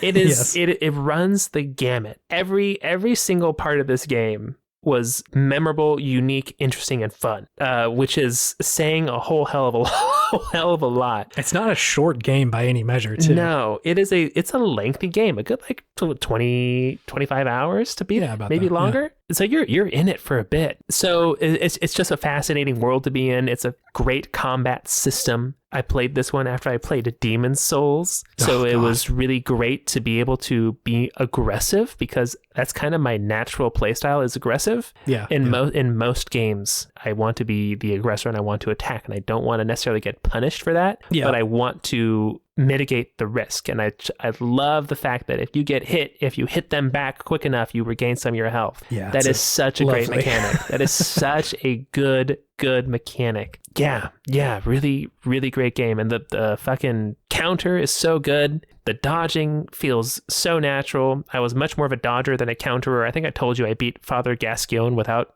countering. Oh my God. I couldn't believe that. You ever watch Dragon Ball where Goku does the mirror image technique or whatever it is? That was me during that fight. I was just constantly dodging to the side. I was not stopping. And then you tell me you can counter. I'm like, what the fuck have I been doing? This is so much easier. Oh my God. Yeah, really fun game. I could go on for quite a while about why this game is good. And I want to play the the DLC, but I think part of what keeps me from saying like a FromSoft game is like my number one of the year is just the anxiety and stress that it does induce in me, and it taps into my deep gamer rage. Cue the pitch down voice right there. You've called my edits before they happen. I'm calling the shots because it reveals my own inner darkness, which I don't appreciate sometimes. Yeah. Being that upset over a game, but it is impressive how they're able to get me so invested. And my hat is tipped off to you, Miyazaki. I'm looking forward to Elden Ring so much. Yeah. Everything I've heard so far is that it's amazing. Yeah, I think that's all I got to say about Bloodborne. Unless you have, I'm sure you have something you want to add. I was going to say, I'm almost worried to start talking about Bloodborne because I can hear you salivating over the mic, Chase. Come on, let me start. Stop talking. It's my turn now. I have more eyes on the inside than you. Oh my God. I was just going to say, I'm worried that if I start talking about Bloodborne, I won't stop until like I've just like talked myself to death. Like it's like 1,000 years from now, and I'll put a period on the sentence about Bloodborne. I'm just a skeleton over here. I'm just bones. It's a good game. It's a damn good game. I play it a lot. I don't usually replay video games. Like that is something I'm not known to do. Same. But I go back to Bloodborne constantly. I'm just like, I'll fucking do another run through this. Like I played every part of it. I know all the parts of this game, but I'm like, maybe I just want to do the Kirk Hammer this time. Big sword go clang. I love the Kirk Hammer.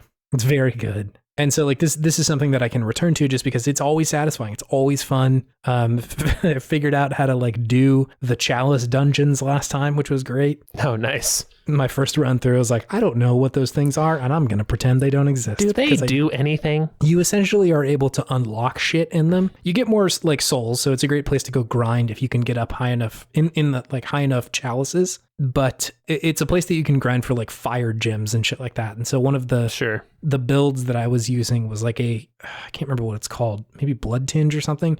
There's something where you do more damage based on a certain skill, and it does more like elemental damage and eventually scales quite high. Sure. But the way to get that build to pay off is that you have to go and like grind for these high level gems, these like fire gems. I think what ended up happening was that I got to like the very end boss of Bloodborne, of one of the DLCs, which is like wildly, unbelievably difficult at the end of it. Yeah. And I was like, why don't I try like doing like a real build, and then played through the entire game in like maybe 5 hours or something like that. Got back to the dude with the new build and just like crushed immediately. I was like, okay, yeah, that was really worth it. Nice. The game is so good. Like the tone of it, the mechanics, everything. I will stop here because I could go on about Bloodborne all day. It would be my game of the year all the time. Yeah. I realized this. It's so good. This is like one of your top games of all time, I feel, isn't it? I think so. Like it's always kind of changing. It's hard for me to point at a specific game and be like, this is some of the best shit I've ever played. But like the amount of times that I've returned to Bloodborne and found it still so fun, it really holds up and says to me that like, this is one of the better games that I've played. Yeah, gotcha. It's a good choice. Love of Bloodborne. All right. Do we do our honorable mentions now? Yeah, let's mention a few video games here at the end. And let's keep our our accolades. That's how we talk about them. Just a couple sentences because we're closing in on 10 o'clock at night. So let's just keep it brief. That's what I'm going to say, I guess. Yeah, no worries. I'm cool with that. You or me first? What do you got? You go. Okay, I'll ramble through a few of them. Honorable mentions for me. Inscription is up there. I know that this is a lot of people's game of the year. I love this game, but it hasn't stuck with me in I think the way that it has other people.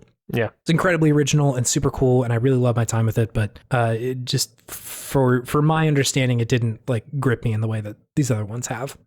Wilder Myth, another similar situation where I loved everything the game was doing, but I didn't find myself playing it very often. I was like, I respect the hell out of this game, and then I would go play The Last Spell or something like that. Gotcha. So yeah, I think that one does a lot of cool stuff with like being a D&D kind of simulator without needing to have a DM.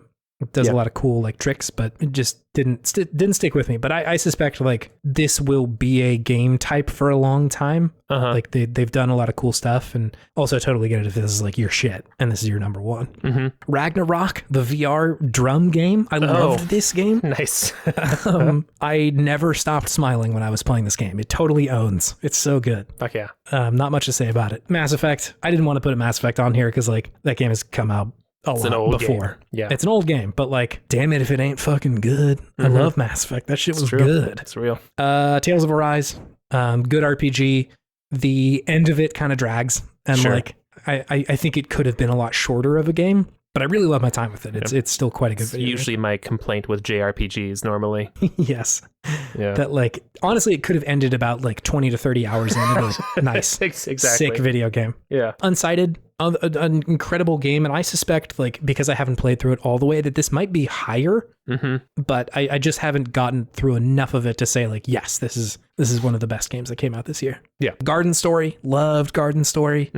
Played the heck out of it. It was really fun. In the end, I felt like it was good and concise and great. Just like kind of not forgettable feels so terrible, but like this one did not also stick with me. Didn't stick with you. Yeah. Returnal, owned, very good game. Sometimes really hard, almost too hard. So yeah. It did a lot of cool shit. All the stuff it was doing with the DualSense was so good. I thought the story was actually pretty good and really interesting and told in this like almost asynchronous way, but really kicked my ass, made me work for the ending there. Yeah. Loop Hero, loved Loop Hero. Talked about this recently. It's good. It's fun. Just not top 8. Yeah. Forgotten City, that was like the time loop game. I thought that was incredible narrative design, like so much fun to get through there. It's just unbelievably good video game stuff, but yeah, just didn't. I don't think it held on to me in the same way that I see it holding on to other people. Yeah, I like finished it and was like, damn, good video game. All right, goodbye. Done with it. Let's see, 3 more. Forza, it's unbelievably good video game. Yep, it is just so good. But a similar thing of like, I loved playing it every time I played it, but then would always kind of find another game to play instead. Sure. And so it was like, I love it is so good when I'm playing it. I just kind of have to like work a little bit to be like, okay, I got to go like find the right car, filter the events, get to the thing that I want to do, and then play the game. Very true. Yeah. So yeah, still phenomenal though. Eastward, the game that came out on Switch, that I thought was really incredible. I think it ended up not sticking the landing as much as I had hoped, and sort of the more distance I get from it, the more I was like, I really just like powered through that game, and the ending of it was like okay, but I still think like the world and the way it tells its story was really great, and the mechanics of it were incredible. It's really beautiful, but I think an imperfect game in a lot of ways. Sure. And then the final one was Resident Evil Village. Sure. For the same reason. Didn't remember that it came out this year. Loved my time with it, but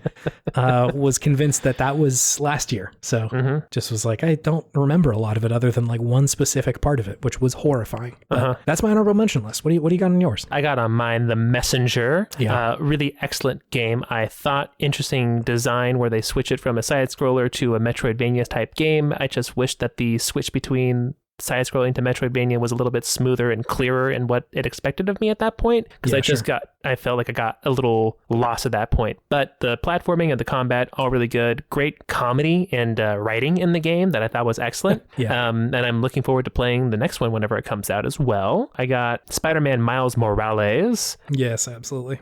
beautiful game, great open world, interesting character, cool new powers that you could use, but, you know, nothing that reinvents the wheel, nothing that was, you know, really stood out to me. Yeah. The best thing about the game, I think I said this before, was the story and the cutscenes. That's what really kept me going, as opposed to just like the actual gameplay.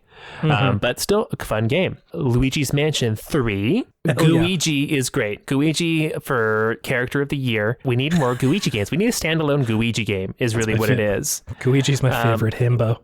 We need like a Gooigi times Captain Toad treasure tracker game, because I think that would be some hot fire. But Luigi's Mansion 3 was great to play co-op. You know, pretty simple, straightforward story, but great presentation.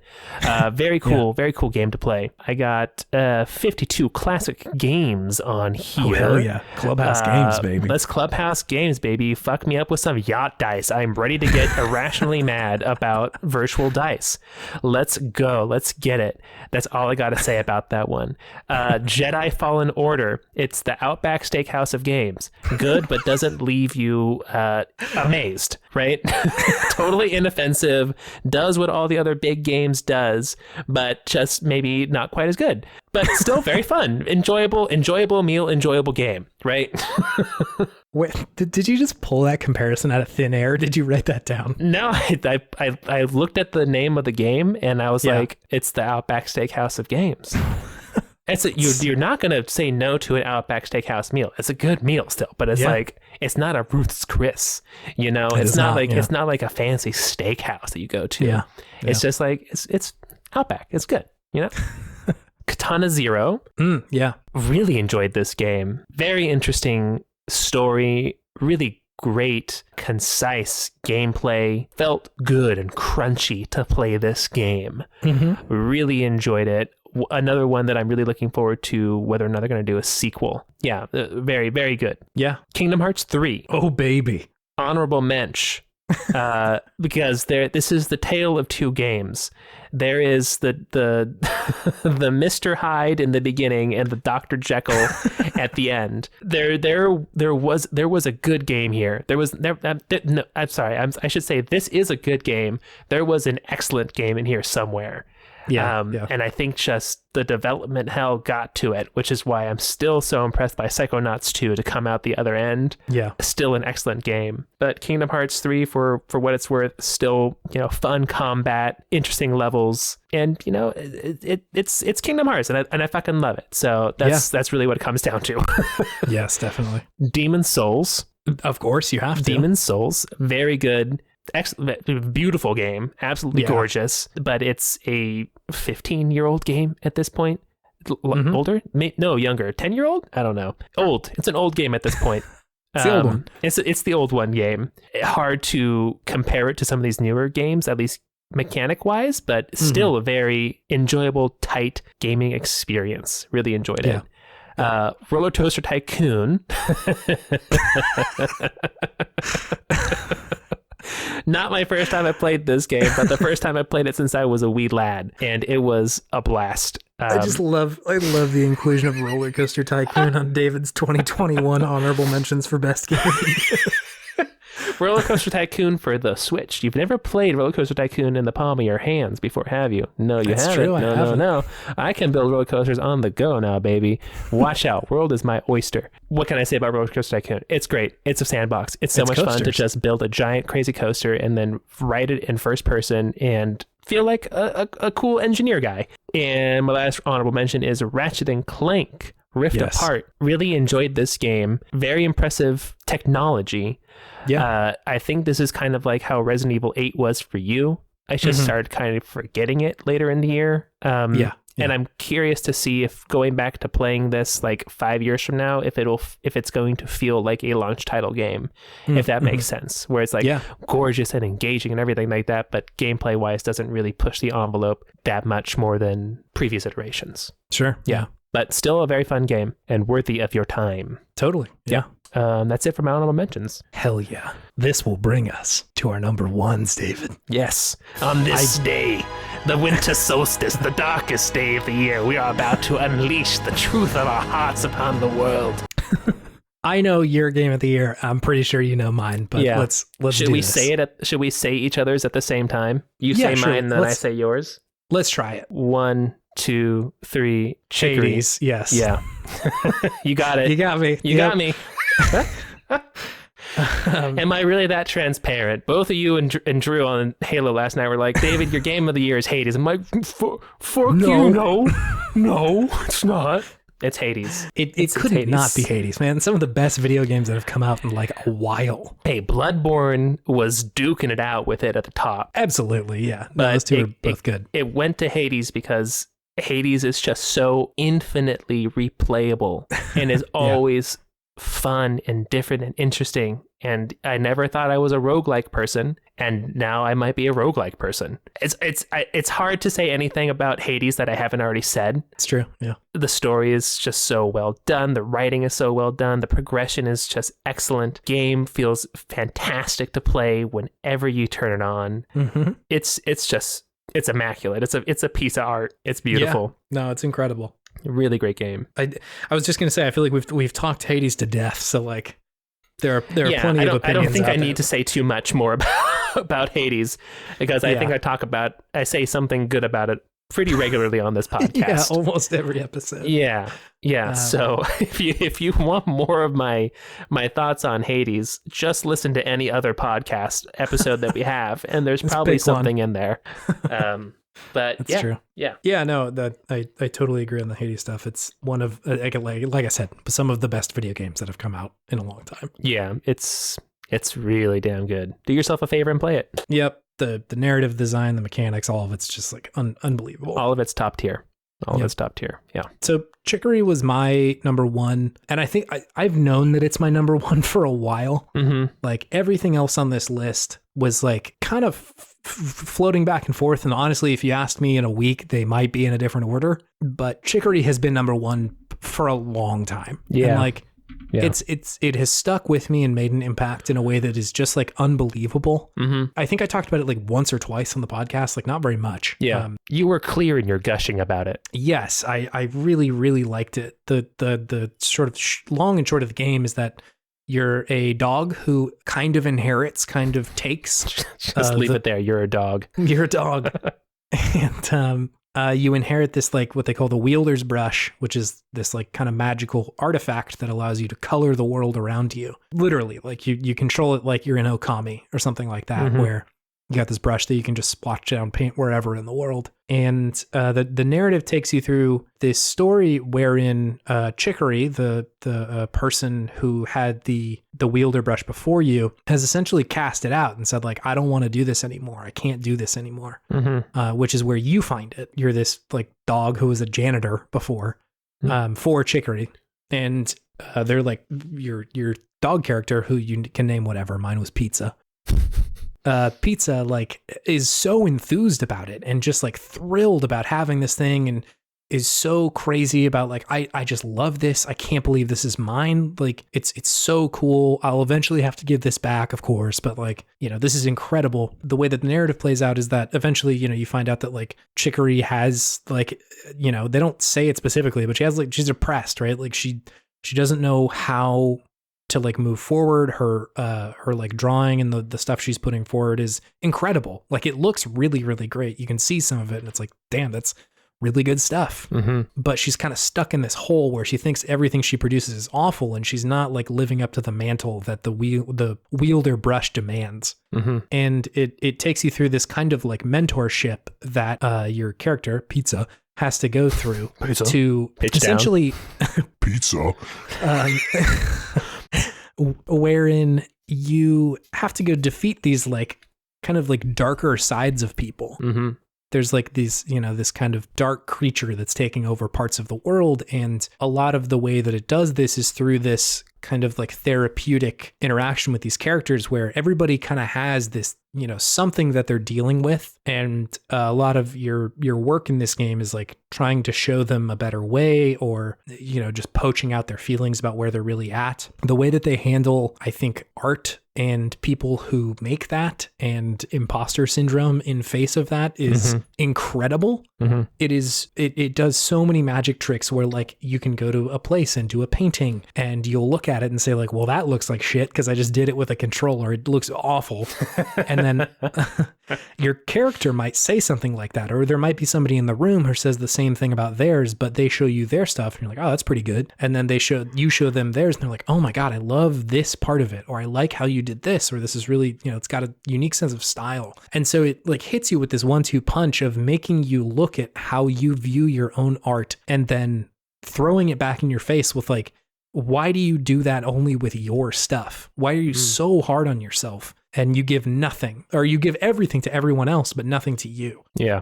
And essentially like, why? What makes you so fucking special? I just think that is outstanding. It's so well done. It's so acute and effective. The arc with Chicory is like genuinely moving, and the mentorship that she sort of like does with you is incredible. You have to go to these like 4 temples with her, and each one of them is supposed to kind of like, represent something. There's this part later in the game where you're at, it's one of the wielder trials. I can't remember exactly which one, but you're sitting in this like pool with Chicory, and she's just like laying, eyes closed, floating in the pool, and just kind of staring at the sun. She's like, hey, like you should come hang out for a second. Like, let's, you're just supposed to relax here. And you can, I think you don't have to, but you can go in there, and the back and forth that like you have with her is just unbelievably good. Mm-hmm. Like your character is just like, I feel like I've stumbled into this by pure accident. Like I don't feel well trained enough for this. I don't know what I'm doing. Chicory's like, yeah, that's common. I feel that a lot.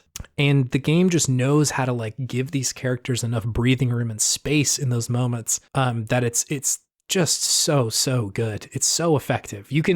I think you can get out whenever you want to, and there's no like text the whole time, but I just kind of like let her sit there, and it, the dialogue just kind of continues and they keep talking and shit like that. And that like moment is just like solidified for me. I can remember it so vividly. Yeah. In a way that I don't with the rest of the games. There's like a little parts here and there. I'm like, yeah, that part was really good. And that was like incredible. But this one was like genuinely moving. It like makes you slow down and listen to these characters and what they're talking about. As a person who would call the stuff that they do not art and is very hard on themselves, this game hits me in a certain way.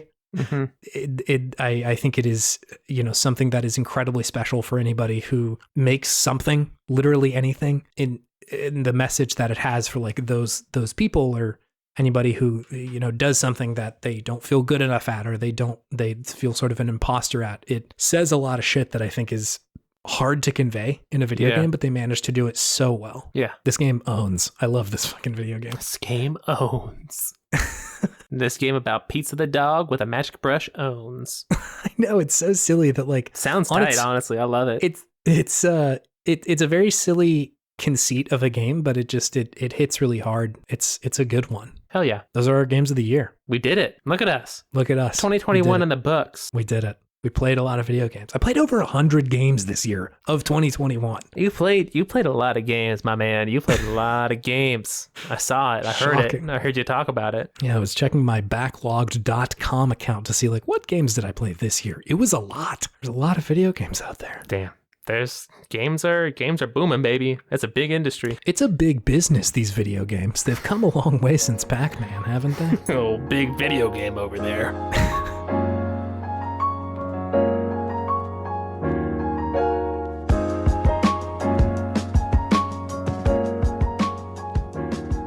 Hey, first, before we do all of our stuff, thank you for listening. This is our definitely our longest and biggest episode of the year. Really appreciate you tuning in for this episode, or however many you have been with us this year. It is a true honor to have you as a listener, and we really appreciate you being here. It's the best. Mm-hmm. Yep. You're cool. Preach. Period. You can cite us on that. Let's see. Yeah, I don't want to wax too poetical because it is 10 o'clock. But I love making this thing. I'm so glad we get to do it, and I'm so glad that people are here listening. Yeah, likewise. It's special. It's cool. It's art that is worthy of existing, says Chicory, the video game. There you go. We are on Twitter. If you would like to reach out to us there, it's at Podtimism. We tweet some stuff. That happens every now and then. You can email us if you would like to. podtimism@gmail.com. That always gets backwards. Us. Yeah, I get it backwards every time. Let's see. If you would like to help the show, you can review it on Apple Podcast or recently, you can review it on Spotify. That's a new feature that Spotify has rolled out. Whoa, big Spotify. Big moves. Oh my God. So if you listen on Spotify and from the analytics, some of you do, hit it with a review. It's right there on the page. Easy to do with, whatever rating you're feeling. Let's see. The other more helpful thing that you can do if you want to help the show is tell someone about it and say, I think you would like this video game podcast. They just did their Game of the Year episode, and I bet it's pretty insightful to who they are as gamers. Pitch down. Yeah, let's see what else. Thank you, Scout Wilkinson, for your work on our podcast art. It rules. If you need a commish, go check out Scout Wilkinson. Mm-hmm. She owns too. A little bit of housekeeping. We will be switching over to a twice monthly podcast, or I guess I should say every other week, whatever that ends up being. Yeah. David's studying for a test. Yeah, I got a big test next year, and I got a lot of weddings to go to next year, so things are just going to be a little hectic. My schedule is getting filled up real quick. So we'll try the twice or once every other week thing, and we'll see how it goes. Yeah, I think both of us love making it and don't want to deprioritize it, but also my man, you got a life to live. I got a life to live, and I'm just gonna be a little ball of stress for a bit there. Yeah. So we'll see how it goes, because this is de-stressing for me, but I just want to make sure I have enough free time to study. We stan a sustainable king. Oh baby, call me the sustainable king. I love it. So yeah, we will do that after the first of the year. This will be our last episode of this year. Mm-hmm. As you're listening to it, I think that it'll come out on the 26th. So we won't have one for you on the following 2nd. We will record our next episode on the 3rd, and that will come out on the 10th. So the next time you will hear from us is early January, a little ways away. So to take a little break from Podtimism, but come back. Mm-hmm. So yeah, we'll have one out on the 10th for you, and then one on the 2 weeks from then as well, the 24th, or I guess the 9th and the 23rd, because it comes out on Sunday. So yeah, that's it. This year has been incredible and so much fun. Thank you, listener, for listening. Thank you, David, for making this podcast with me. Yeah, of course. It's the best. You too, man. This is, if you're going to make a podcast, make it with your best bud. Yes. Why not? That's the trick. Why not? Two best friends. That's in the line of the pod. That's the name of the movie.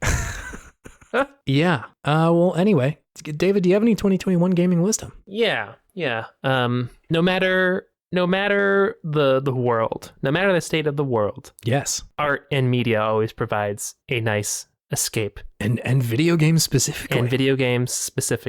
No matter the variance, video games will be there for you if you need to decompress, if you need to explore your feelings on death, if you need to become death incarnate or fight some werewolves, whatever suits you. Video games have got something for you. It's true. They are a beautiful art form and medium, and they're so diverse, and there are so many different stories to be told, and I'm looking forward to seeing what 2022 has to offer. Man, same. Video games are for everybody. They're only getting better. They're so much better than Pac-Man. If Pac-Man was the last game you played, oh buddy, we got some games to catch up on. You gotta play Banjo-Kazooie, my man. That's some good stuff. That's some good stuff. Do you think if we took someone who just played Pac-Man and then had them play like Elden Ring, whenever it comes out, would that just be like too jarring for them? Would they explode? Would they just not be able to handle it? So we're assuming a person who has not even heard or seen other video games since playing Pac-Man? Yes. I mean, they'd either like be like, wow, this is a lot, or they'd be like, yo, dude, get fucking 360 no-scoped. I'm about to own this monster. I'm 360 no-scoping an Elden Ring. That's the only way around it. Summon machine gun.